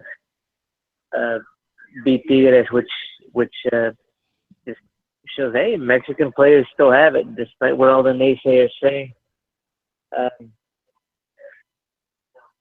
No, we should give credit where credit is due. There was one person who was brave enough back in January to have the minerals to predict a Chivas championship season. And that person is Joel Aceves. So Joel, take a bow, man. That's impressive. That you were able to read the tea leaves well enough to predict this Chivas victory. What made you just think that was going to happen, Joel? We may have lost Joel. Eating his cake. Well, it was now or never. They spent all the money, so. No, I mean, I thought it was a progression there from season to season with Almeida. But I definitely did think that this season, I mean, it was kind of like a now or never thing this season, because you had made the Liguilla two seasons in a row. You lost to America 2 seasons in a row. Last season, Almeida was completely out coached by La Volpe. And I think that kind of helped Almeida in this Liguilla, because he was able to manage the games a lot better than he did last season or in the past. I got a question. Hey, did that clip of yeah, Gonzalo, te están viendo tus hijos? Was that after the playoffs with America? Yeah, I think it was it. It might have been a Super Clásico, I think. Okay. Yeah, I got a question. Did they find Gonzalo, by the way? They're looking for him. The Chivas account tweeted a thing looking for him. He got drunk at the Ruby Quinceañera. I haven't seen him since. Well, I think because he hit the wall, he damaged the wall, and I think they just wanted him to pay for it, right? He did punch that wall pretty hard. He was. I got a question based off the caller's comment. The Mexican players, of course, doing better this year. Are we having a bad crop of foreigners as opposed to years past? Would that be a reason, or are really the Mexican players stepping it up? No, I just think they've let Almeida work to a degree, and obviously they spent some money, and that also helps. Now this kind of goes. But back it's not just about spending money. It's about spending money on quality players. I mean, they spent money. They spent money on Willy Peña, who stunk, who's somehow going to Europe. They spent money again. The Scottish League is not a step up. Let's remind the callers and the listeners. And going to the Scottish League is not a career move. And it's not just Chivas, like he says. It's Pachuca beat Tigres, and according to Rafa. But I mean, well, frankly, Chivas followed Pachuca's game plan as far as tried to get the early goal, and I also think that there's a bit of a scare tactic from the press, regarding the foreigners, not only just players but even coaches. Like the past 3-4 years, which is what 6-8 seasons. The majority, the teams, the only Mexican coach that has won it is Piojo Herrera. But that's kind of an anomaly, because for the if you take away these 4 years, really the coaches that have that have done the best are Mexican coaches, or coaches that started their coaching careers in Mexico. And I just think that there's going to be a transition phase with players, because keep in mind, Mexican players going to Europe is kind of a new thing. I mean, it's not even 10 years now, because they started going in droves after the 2006. So yeah, 10 years. So I think that it's adjusting, and they're at least from the perspective of the owners, they're trying to find the balance, because Mexico's best players are leaving, so they're trying to figure out what's the right balance of how many foreigners. I mean, at least that's how I see it. I guess to add to that, the coaches and the Mexican League is taking risks on younger and more dynamic coaches instead of the carousel of just that's actually a really good point, because the coaches that are in the league now, I mean, it's not like you said, it's not the usual dudes that are in the pile. We haven't seen Romano. Tomas Boy. He hasn't gotten his ticket, for the free sandwich stamped in quite a while. And Tomas, he was just with Cruz Azul recently, so it's been at least a year. But you're right, but he hasn't resurfaced. And actually, not only that, but the teams just aren't firing coaches as often as it wasn't that long ago where in Liga MX out of 18 teams, 10 or 11 of them would have new coaches by midseason, and that just doesn't happen. That just doesn't happen anymore. Joel, are you back on, Joel? Yes. Man, I set you up. I was singing your praises. I was talking about how you had the major minerals back in January to predict a Chivas championship, and I asked you what made you think that what gave you the premonition that that was going to happen. I'll tell you. No, hang on a second. I'm not done. I'm not done. And then so saying, Joel, what you got? And then you just. No, I left a message. I left a message on the side. That I had to step off. You guys don't. See, I don't. See, that's my problem. I don't look at that screen. I look at other screens. I told them I'll give. No, I was getting compared in one of the soccer forums to Walter Mercado. More for his life choices and predictions, but because I was saying that I called it. But you don't have to consult the stars here for Liga MX. Now that I've met you, Joel, honestly, I think if you shave the facial hair and I think you could pull it off. It'd be one hell of a Halloween costume, dude. I'm telling you. No. You would knock it out of the park. I don't think I have the mannerisms down yet. But it just takes a little studying, just a little studying. Speaking of which, did you guys already talk about the game that you guys went to? We haven't gotten to that yet, but I do feel bad because there's some that I do need to talk about my trip. So I went out to California with my wife. We had stayed down in Beverly Hills. It was a lovely time. The weather was, it was incredible. I'm not gonna lie. It's just starting to get hot here in Texas, and it was a nice little break. And then we met with Joel and random guys showed up, and we had a few drinks at the hotel. It was really nice to meet and talk with them. And then Joel and I went to the game the next day.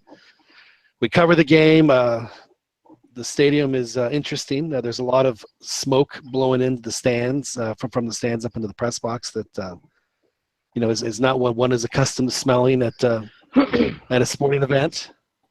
It felt more like a rock concert. And so the game ends 2-1 Croatia. We go down and do the mixed zone stuff, which takes forever because it took the players like 45 minutes to an hour before they came out. And Joel and I went back to his place. And we were supposed to hook up with the night before. We were talking about going to this place. My wife wanted to go to a tiki bar in LA.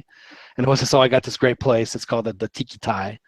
And we look at it. It sounds fantastic. But it's like the size of a shoebox. There's like only 10 people allowed in there at the same time.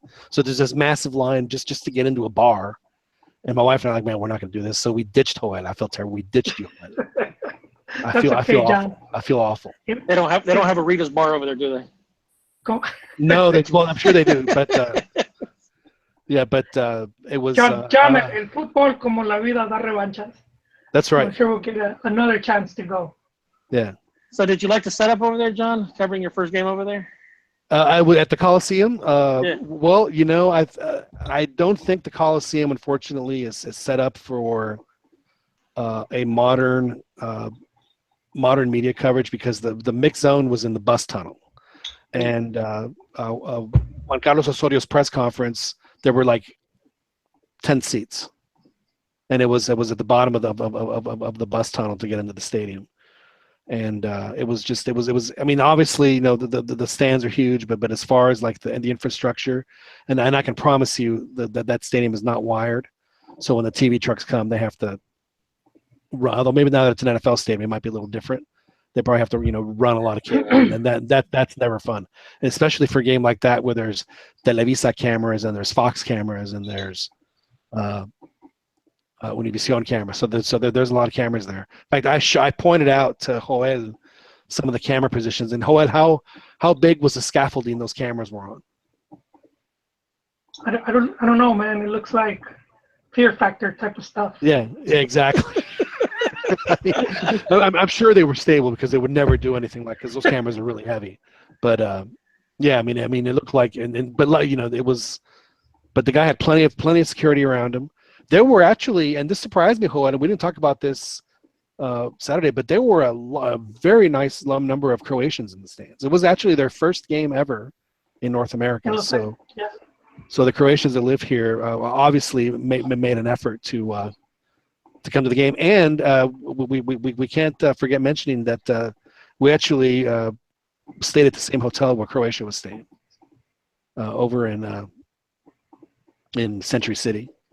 And so that was you didn't stay at the Ritz-Carlton over at the. No. Actually, we stayed at the Beverly Hilton because we wanted to. We thought it'd be fun. The hills of Beverly. Yeah. That's nice. But I'll tell you what I did. What I did enjoy. This probably sounds crazy to you, but we enjoyed driving around and seeing different parts of the city more than anything. And my only regret was we didn't get to go up to Pasadena, but we went down to the South Bay and all that. It's really nice. It's Strong Beach. a lot of what I thought was really cool were the fields of ice plants, which I thought were just that would just never happen in Texas. Those things wouldn't last 3 days in the summer. You had to get torched. But Well, next time you're gonna have to make it down south, man. A little bit farther. yeah, absolutely. When if I get a chance to go to San Diego, I will definitely do that. Which of you guys are going to the qualifying games? The games in Mexico City. Yeah.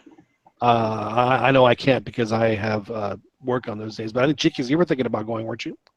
Yeah, I'll be down there. I'm still waiting on press credentials, but yeah, I should be down there for the Sunday game. And as far as Gold Cup, you guys also set? Gold Cup, I've put in for the games that I can cover.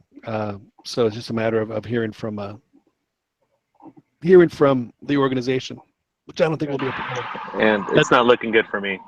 I still haven't even gotten approved for the tournament, so chances are slim. Yeah, I won't be attending this Gold Cup. I think this is be the first one I miss in since 2003, 2004. Well, you're busy. You're studying to learn to be an architect, like George. Like George. I've always wanted to be an architect. All right, so let's talk about this Mexico team. So what I'm noticing, regardless of what happened against Croatia, as far as the scoreboard, is that this team is just infinitesimally looser than it was at the same point in 2013. It's very palpable. I mean, the way they were playing today was, I know it was just a friendly, but it was something that you just haven't seen in a while. So, hopefully, if they get these get good results in these two games, and they can go to Confed Cup and just go out and have fun, and what happens happens. I think that if they get some good results in these qualifiers, it'll definitely ease some of the pressure for the Confed Cup. I think if they for somehow come out with draws, which I doubt it, because we're playing at home, come out with draws, and then they have to go to Confed Cup, and it doesn't look good over there, I think that's when the pressure is going to start to build. Well, sure. I mean, they're going to have, and the worst is that they play their biggest psychological rivals, which is the U.S. So if they get a bad result against the U.S. right before the Confed Cup, it could be devastating. So. Yeah, so these are very important games. These are the keys to the entire rest of how things play out. Not to put any pressure on them or anything, but these are to me, these two games are more important than the Confed Cup. What do you guys think he needs to do to be successful against Honduras and USA? I think he needs to listen to his players, and not force them to think that much. And forget about the little rotations and try to get on cue and stuff. Jesus, he has to play. If he plays Jonathan and Carlos Vela in one game and they just kick serious amounts of ass like they did against Costa Rica, and then not play in the next game, that to me just screams insanity. What on earth? But that's going to happen, though. That is going to happen. That is so beyond stupid. They're so much better than the rest of the team. That if you want to trade players 11 and 13, go ahead, but don't trade players 1 and 2 for 14. It's just not smart. The thing is, Honduras and the United States, they're kind of on the ropes right now. Right. So if Osorio is a smart coach, he's going to basically play cat and mouse, because they have to open up. They need the points. Technically we need points too, but we don't need them as bad as they do. So it's upon them. It's for them to open up and attack more. So I would use You don't think today's lineup is indicative of what he wants to do against the U.S.? I know he's going to get cute, and I know that he's going to advance the lines, and we're going to get we're going to get countered when it should be the other way around. If Osorio is smart, he's going to basically sit back, not bunker, sit back, play organized, and hit him on the counters. We have the players. That was exactly what happened for the first goal today against Ireland. Is that they suckered the Irish into bringing more guys into the box, and there was the ball was cleared out of the box right to Burrito, who went on a full sprint and hit Tecatito, who finished the rest of the play and scored. Which Ronnie, well, you know how I feel about it. They have so many great players that could just be so unbelievably lethal on a counterattack. That for Mexico not to use that, it is a crime. Mexico is one of the few national teams on the planet that has the ability to play possession and also has the ability to counter. But sometimes they never counter. But sometimes they don't know when to do it. Do it right. So they're teams that just can't. They just can't attack. They can't string up more than 2-3 passes. Mexico has that ability. I didn't want to say it. I didn't want to say, but yeah. So if Osorio is smart, I would let the circumstances of the other team dictate. You know what? I'm going to control you. I'm going to control how far you can get towards the goal, but I'm going to counter you and I'm going to beat you there. And I hope that's what he does. If he doesn't, and if he doesn't get the results, the fact that I saw ESPN already having polls, which coach would you rather have on the national team with Piojo and Almeida? I mean, they even who was on the panel? I think it was Sage. It was What a horrible question. Well, so they're already talking about it. It is because even Sage, when he asked him, he's like, "That's unprofessional." Chelis also said, "Yeah, I'm not going to answer that." Yeah. Because and obviously them being ex-coaches and ex-football players and stuff like that, there's those unwritten those codes.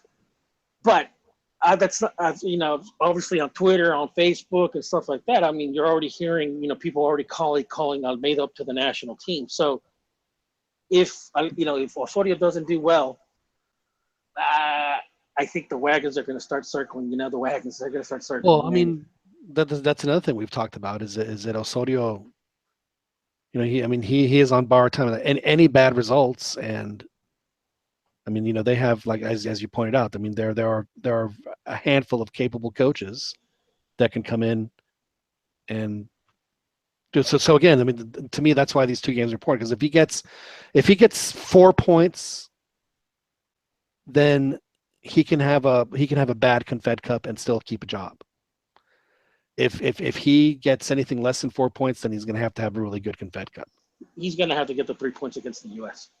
I think that's going to be hard. I think he's going to have to get it. If not, I can see Almeida. Well, the thing is he already has 3 points against the U.S.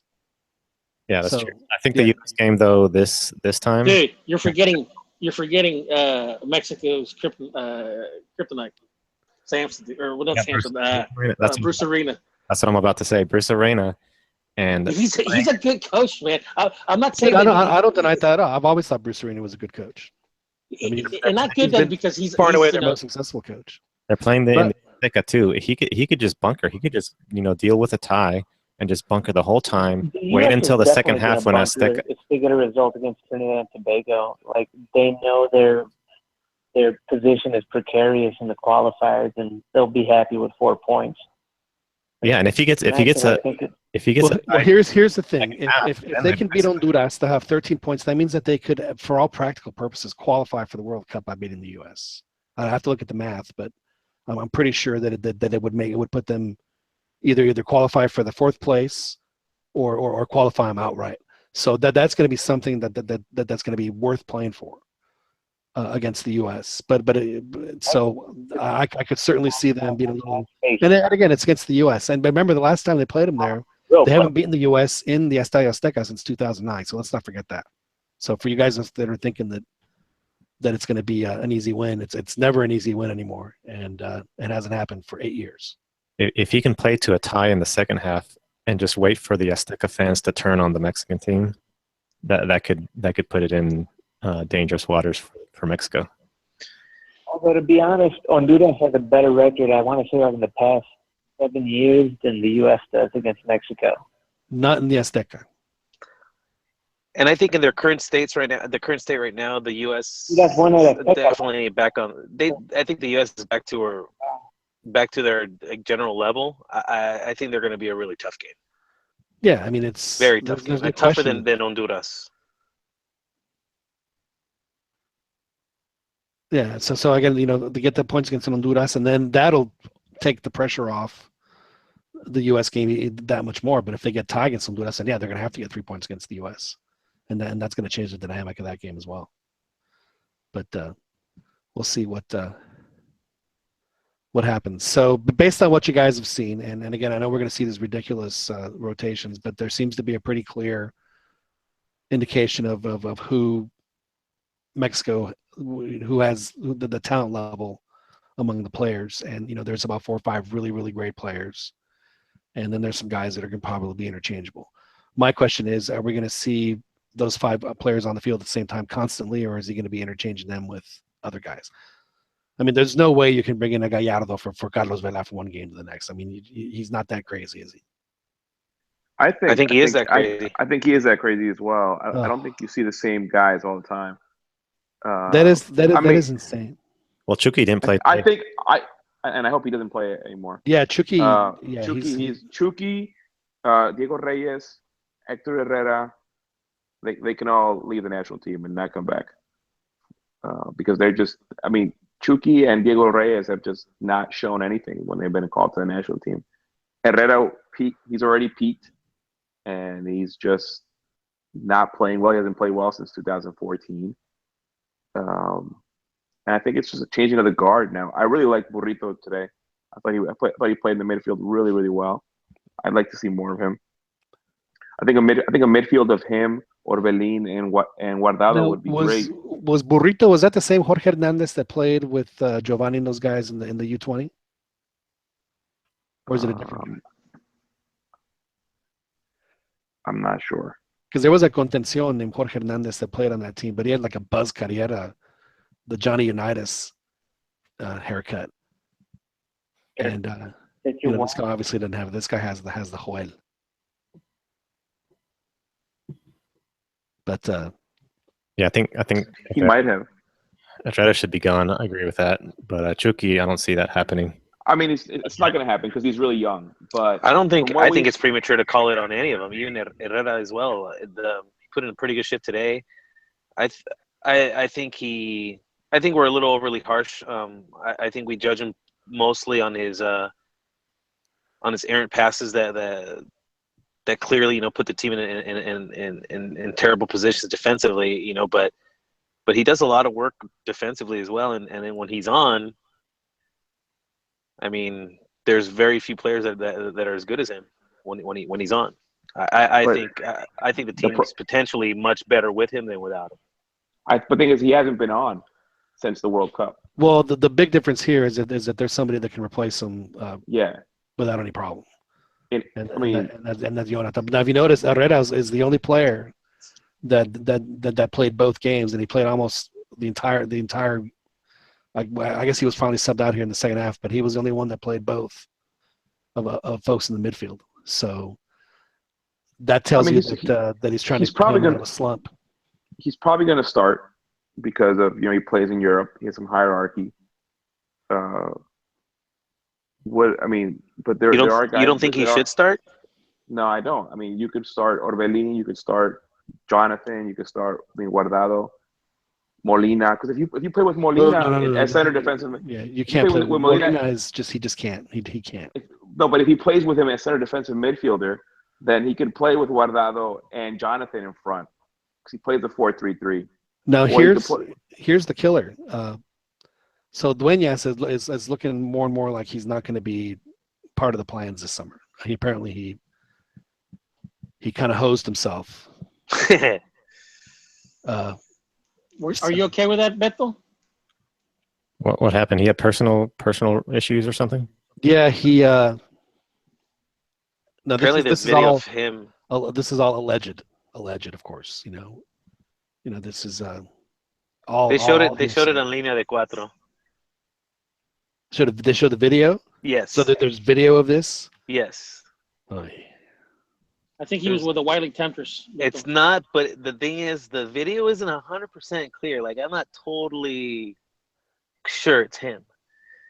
That's Cabañas player. Remember those photos? Hey, then I approve of Ponce knocking him upside the head. But yeah, Is it he a was, I guess, David with a Salcido did? no. He was just basically with another woman, I guess, and there's video of it, I guess. Did you see Major League? If Salcido recovers, he'll recover. Yes, I did. Yeah, Salcido with those tranny thoughts. Yeah, But apparently, he has recovered the- from Dueñas the Celtics Dueñas party. left the team. But the problem, Joel, is that the team is the least of his problems right now. Yeah, that's the thing. Like that's why he's like, yeah, screw this qualifiers. I need to try to sort out my marriage. So I'm glad actually now that Ponce slapped him upside the head. Well, Ponce slapped him because he actually tried to headbutt him. Yeah, I saw that. It was a unity punch. But the thing is, man, Ponce started running away though, man. He should have squared up instead of saying square root and stuff. He squared up. It's like a falcon punch. Yeah, what do they call that move in UFC? Chickies when the guy starts running away like that. Well, what's the technical UFC term for that? Oh, Plain chicken, making time or something. I don't know. He's doing a Ric Flair. Yeah, so that obviously opens the door for or either Orbelin or this Burrito kid. I personally think it should be Orbelin because I think that he's just brings more to the table. I think that he can play defensively when you need him to. He can play offensively. He can obviously play offensively. So that would be is Gallito, did he get called up? He didn't, and I'm surprised he didn't because Gallito was really like the anchor. He was the anchor of that midfield. I think without Gallito, that midfield isn't as successful as it would have been, especially in the Liguilla. I mean, same thing with Gold Cup because he Same thing with Pizarro. I thought Pizarro should deserve the call up. Well, he's hurt, so he's not 100%. So I think that he'll probably be the S of the Gold Cup team. Pizarro. Let him get a little better, and then he'll play in July. Osorio's just stuck on these old dates because I've been wanting what's that guy from Chivas, Orbelin, to be on the team for a long time, but he's never called him up. Well, he called him up the last time, and he played against Trinidad. He's got plenty of time though. That's the thing. I mean, he is. Yeah, he's only 21. He's only 21. So he does have time. I mean, and there's a lot of young talent that's coming up. I'm surprised he didn't call Cesar Montes. He'll use the Gold Cup. But I thought like now is the time to call these. I thought they would be good. Well, Montes might get called up if Araujo, but I think Araujo is going to be back, and that's actually a really. I think that's a really big loss if Araujo can't play. Because I feel like he plays really well on the national team. I have this thing, and I mean, my dad used to tell me all the time. There's some guys that are national team players, some guys that are club team players, and they just can't do it on the other end. And I feel like Diego Reyes is not a national team player; he's a great club team player. Well, I think Araujo is a pretty good club team player, but when he comes to the national team, he gives his all, and especially under Juan Carlos Osorio, he's played really well. Yeah, he's getting that excellent tutelage up in Santos right now, isn't he, Joel? I see. I did that again. No. You put it up on the tee, man. You're bringing in the Chepo hate. No, I was not bringing in the Chepo hate. I was saying that Chepo's really. I got your back with Chepo, man. He's helped out. I'm not being. I was trying to help you. My guy had a bad week this week, Joel. So I'm trying to live vicariously through you right now, with a little Chepo love because my guy did not have a good week. My gallo was not. He wasn't angry, but the things didn't go well for him. Who's your guy? Tuca. Oh. You know what I was listening to? But you have to understand. I think it makes sense. Tuca and I have had a relationship for a long time. He was a Pumas player when I was a young kid. So he was, and he scored great goals. So he was fun to watch. So I've always had, I've always had a thing for him. a thing for Tuca. Yeah. I mean, he's the first coach I remember from Chivas. You know, that's like, 'cause I remember the '97 championship, '96 championship. He's the first coach I remember.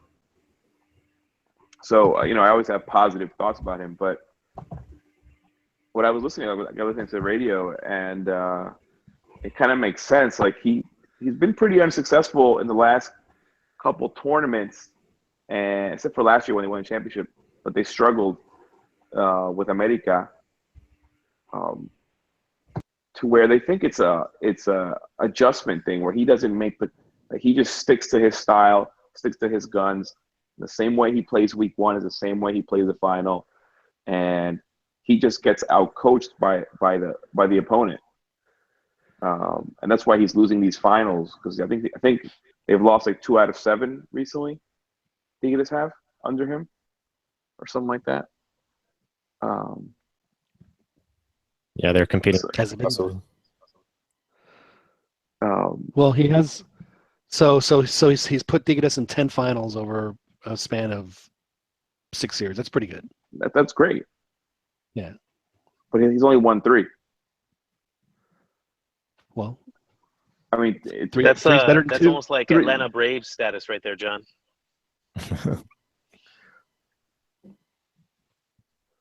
And okay, well, would I rather be the Atlanta Braves who've had that status, or the Houston Astros who've been to the one World Series? But they won, right? No. Oh, they didn't win. Okay, I don't know. I'm a Red Sox fan, so.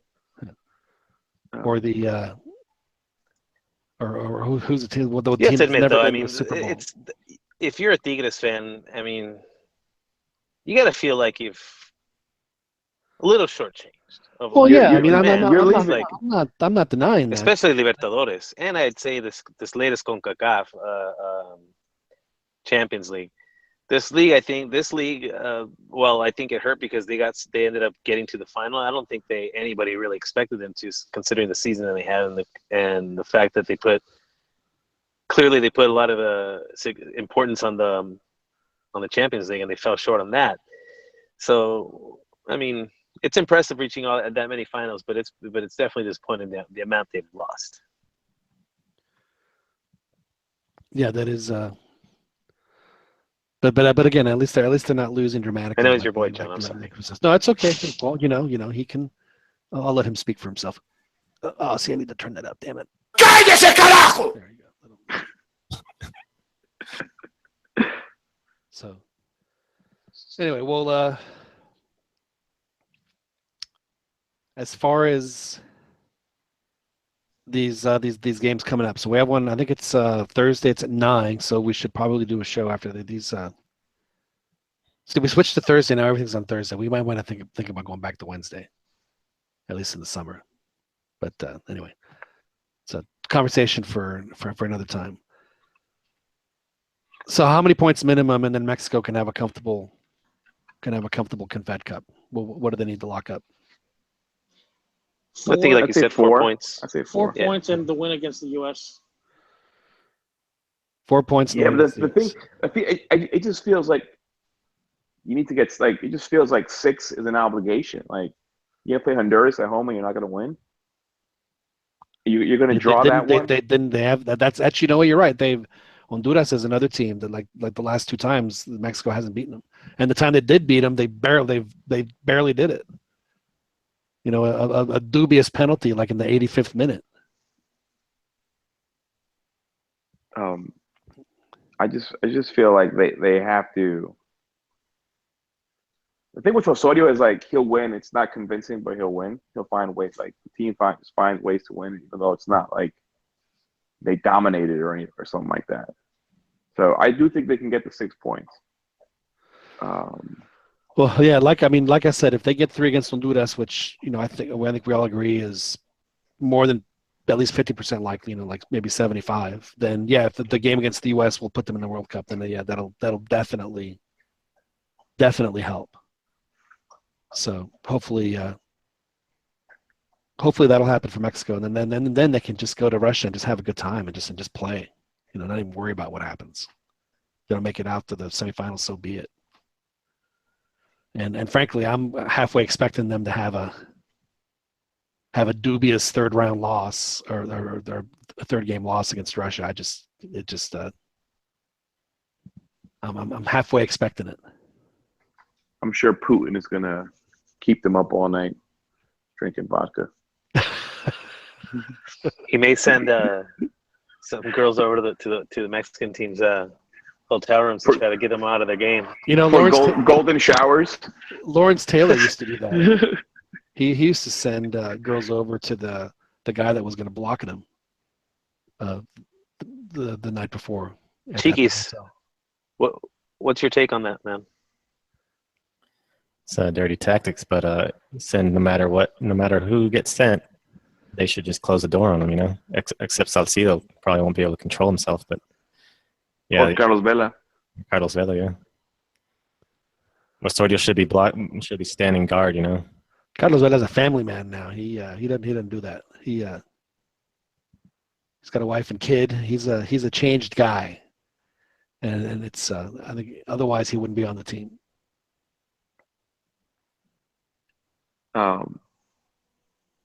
It kind of bothered me today when Carlos Vela was the captain for a little bit. Why? I'm a Carlos Vela hater. Come on, man. Are you serious? What on earth? The World Cup, the constant call-ups. Do you honestly believe that was him? I mean, he was the one saying he didn't want to come. There's a picture of him when he was subbed off. He had his phone. He was watching the NBA Finals, man. You didn't see that? I do believe that. No, just joking. I know, but I'm not. If he would have never got called up again, I would have been okay with it. Especially now with the talent pool that we have, I'm like, okay, that's fine. I actually think it was a brilliant move on Osorio's part to give him the captain's ban. It bothers me. I feel like somebody that doesn't.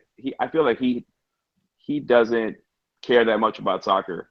And that doesn't matter. He's the single most important player that Mexico has. Why not? He is clearly ball wash Mexico's him and let him best carry player, the armband in a meaningless friendly. Let him feel special. Let him feel big and important. And build him up so that he kicks ass in these next few games. I get it because he's there, but like I said, I wouldn't have even called him up if I was the coach. I just feel like when it's the national team, like it's not you don't make the decision of whether you want to go or not. Like that's it's not the military. I disagree. Yeah. I think. I mean, this is my personal opinion. I feel like it is. Well, dude, it was obviously that there was a reason why he wasn't doing it. I mean, it was obviously a personal issue with him and somebody in the federation at some point. I mean, but the federation hasn't changed. Rigo, let me ask you this question. If knowing what you know now, if Ojitos Mesa called up Cuauhtemoc Blanco and said, "Hey, I need you to come play against Trinidad and Tobago," knowing that he didn't need to go because the team would already qualified into the Hex, and Cuauhtemoc Blanco said, "Nah, I need to be, I need to be here in Europe. I need to, earn my spot." And I really don't want, and I really don't want to play against those Caribeños, man. All they do is hack. What would you do?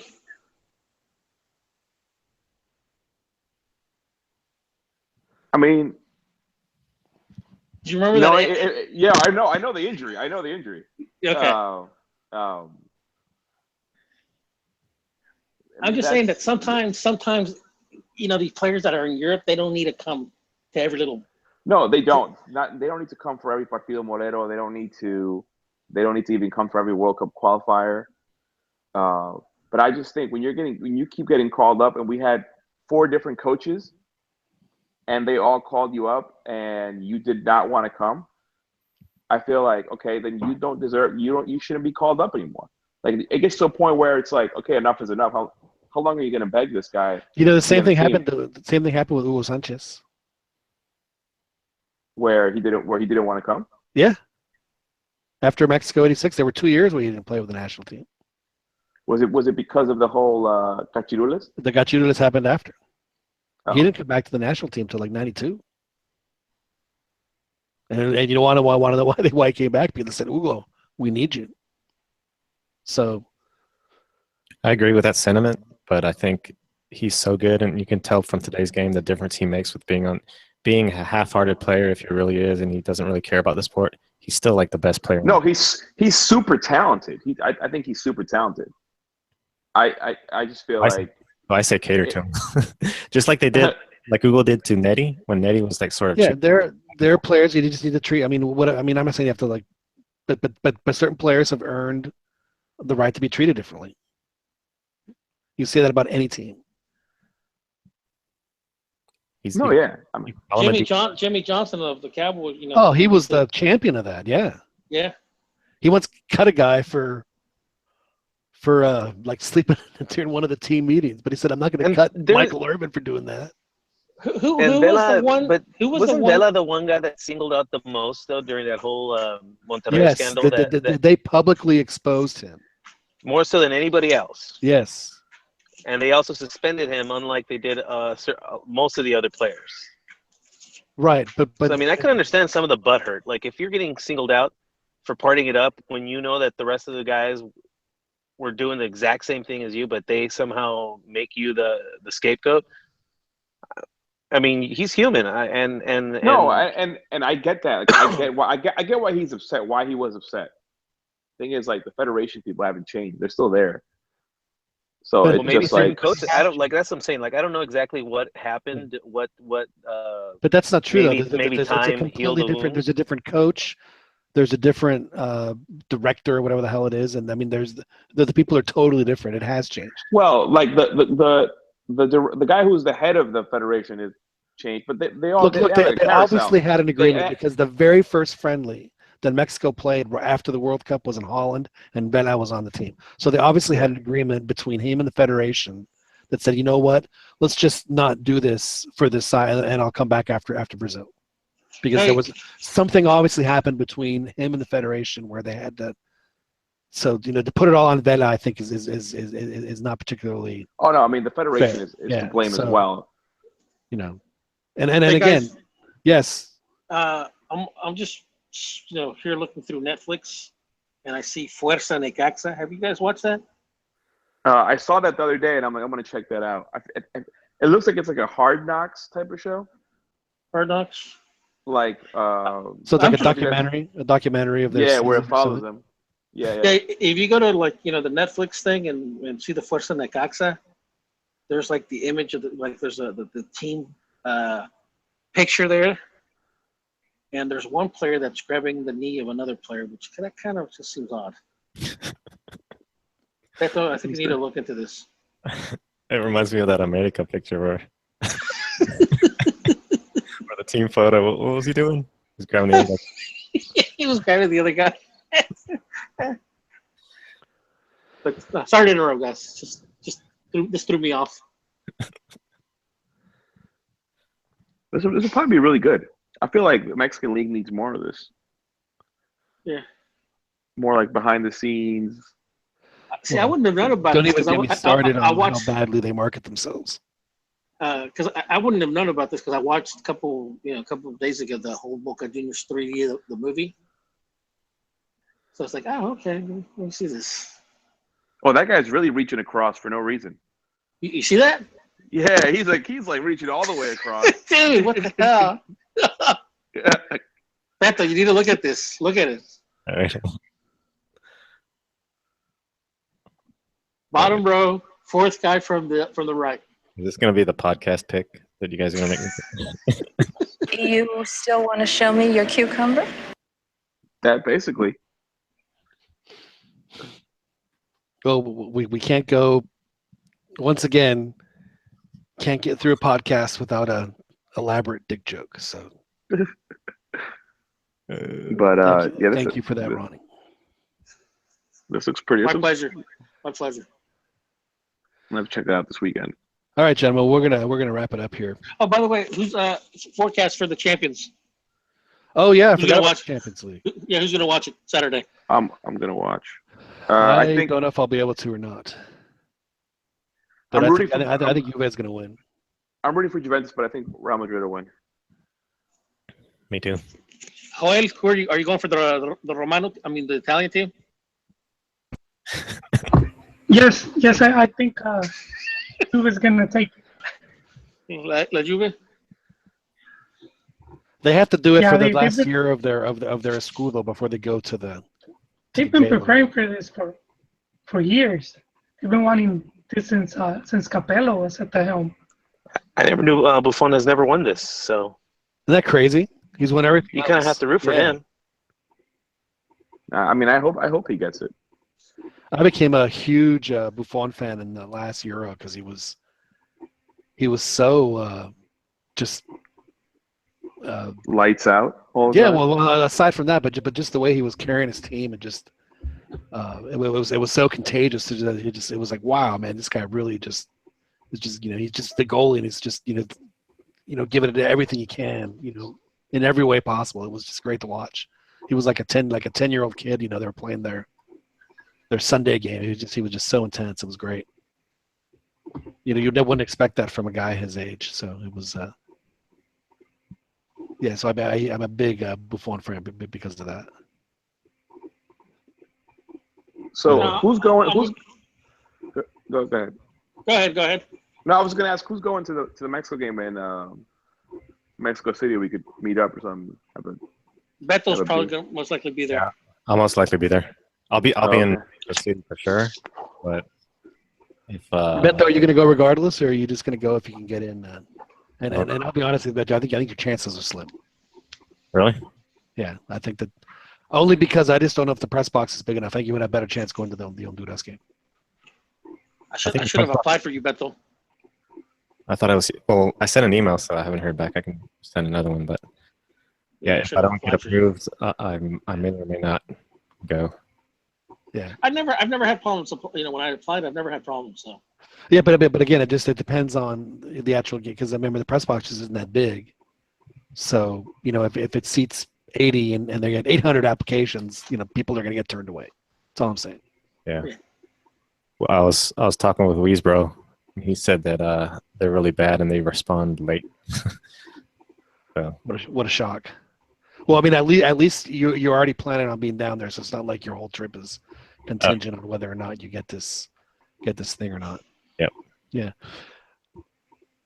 So anyway, well, Chiquis, thanks again for hooking up the information here to get us all wired up and broadcasting live here on the big interwebs. So we appreciate it. yep, word up. Yeah. And good luck and have a great weekend. Ron, thanks for joining us. Ron, we didn't get to ask you. It was the overpass. Did it pass the test, or you guys gonna have to drive around the world to get it where you need to go? No, everything's good. Everything's good.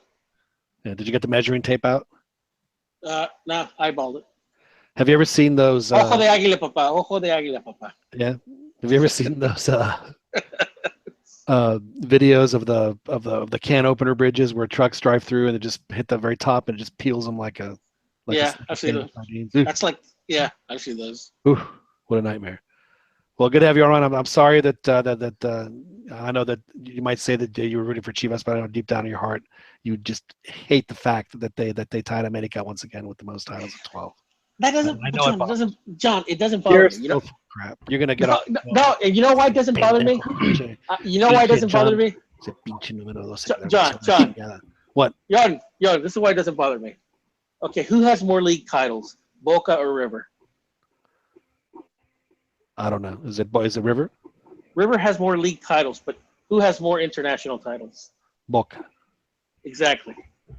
So who's if you were to ask anybody, it's and they say, hey, name me a team from Argentina. Really? Oh, so you're talking about like the Intercontinental Cups or the CONCACAF Cups? Because you can't really be proud. I'm just saying this, you really can't compare because Chivas when it comes to international. Johnny, he's only saying that. But what international has America won? They won Intercontinental Cups, which haven't been played in. But they won them when they won them when they were they won those tournaments. And who scored the goal to beat Boca Juniors? Carlos Reynoso. Which didn't they have to replay that game instead of that was the format. They played it right back at Azteca. That's right. The format was that if America didn't like the result, they get to play another game. That was the format. Don't act like the format's never changed. The format for Liga MX has changed many times. In fact, they used to do 3-place too. Yeah, but it was supposed to be neutral venue, not. No, that was America. Like, this is just wrong because America spent all those years trying to catch up, and they don't get to enjoy being in the lead. So it's a bit of saltiness from us. So they were only in the lead for 2 years. Okay. Yeah, okay. only 2 years. I'll give you that. Okay, let's say that. Okay, cancel out the two Intercontinental Cups. Cancel out the Giants Cup. Okay. Cancel that fucker out. No. How many CONCACAF do you have? Just one. But Ron, look. But listen, CONCACAF. That's why we're measuring CONCACAF. No, I'm just saying overall. Yeah, I'll say they count, but look, I'll tell you how bad America wanted to be on the league. They petitioned the league to make the amateur titles count.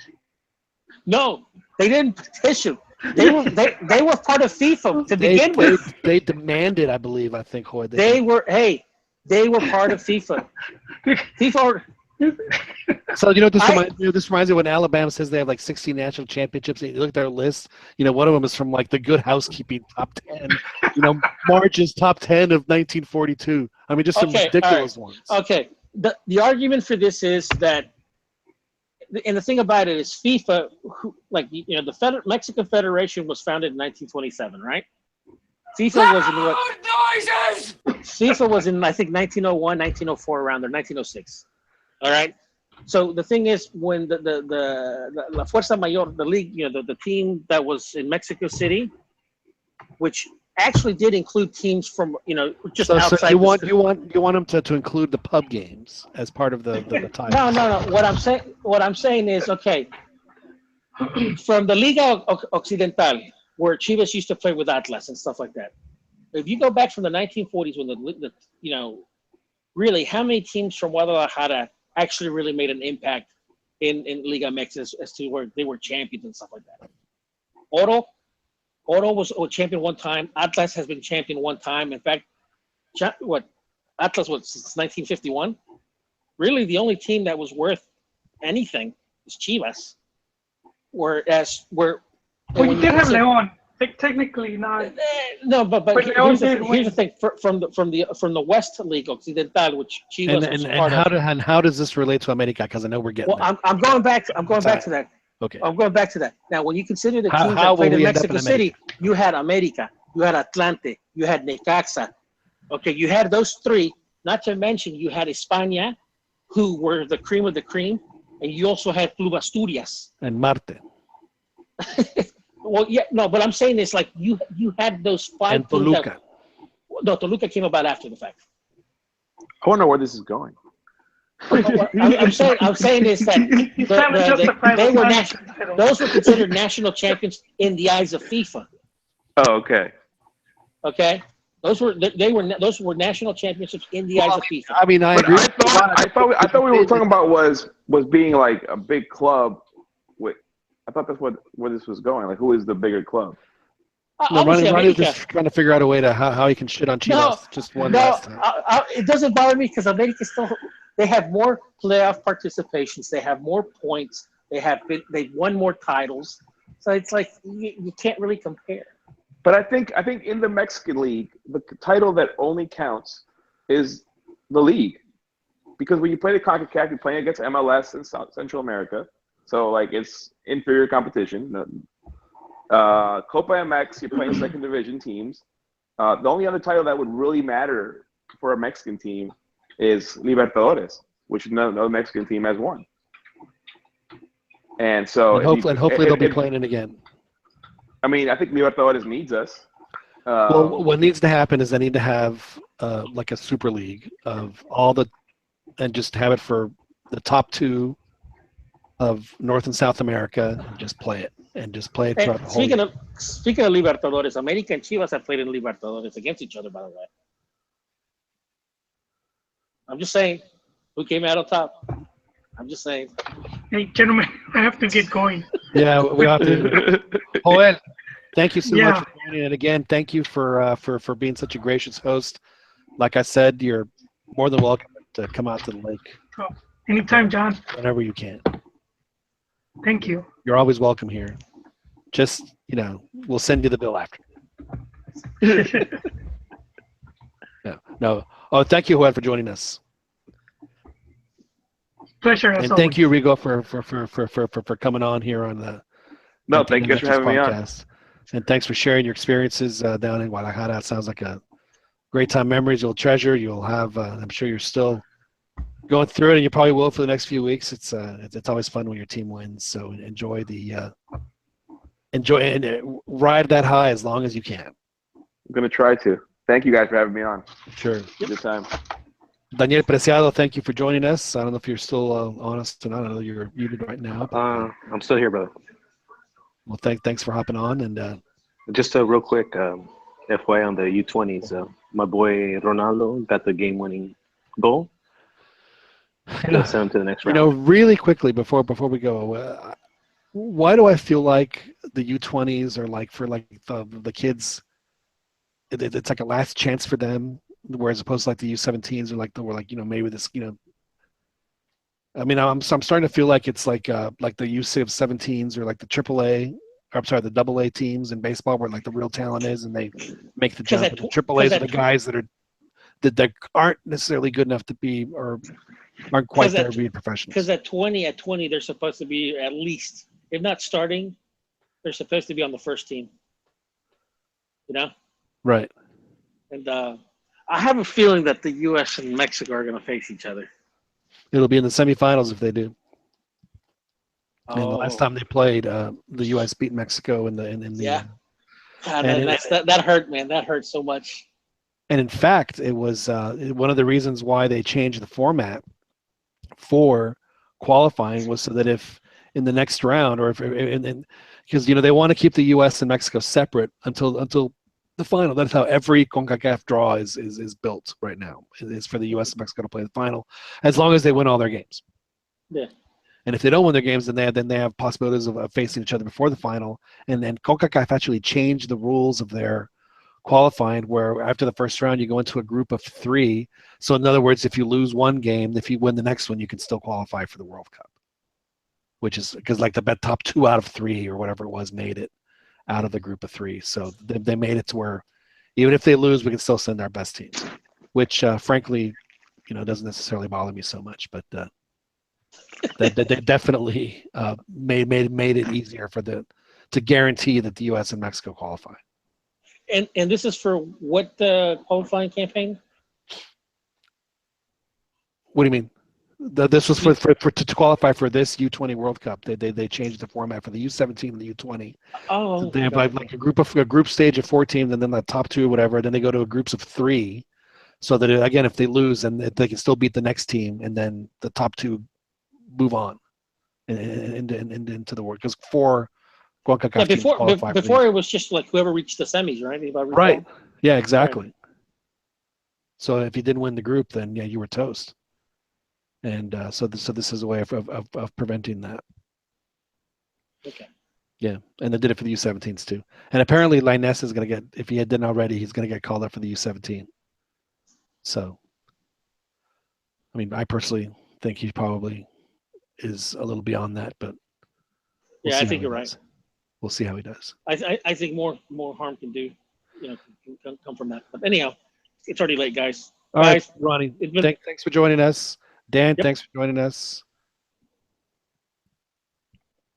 Really appreciate everybody here on the CantinaMX podcast, and of course, Chiquis for setting everything up.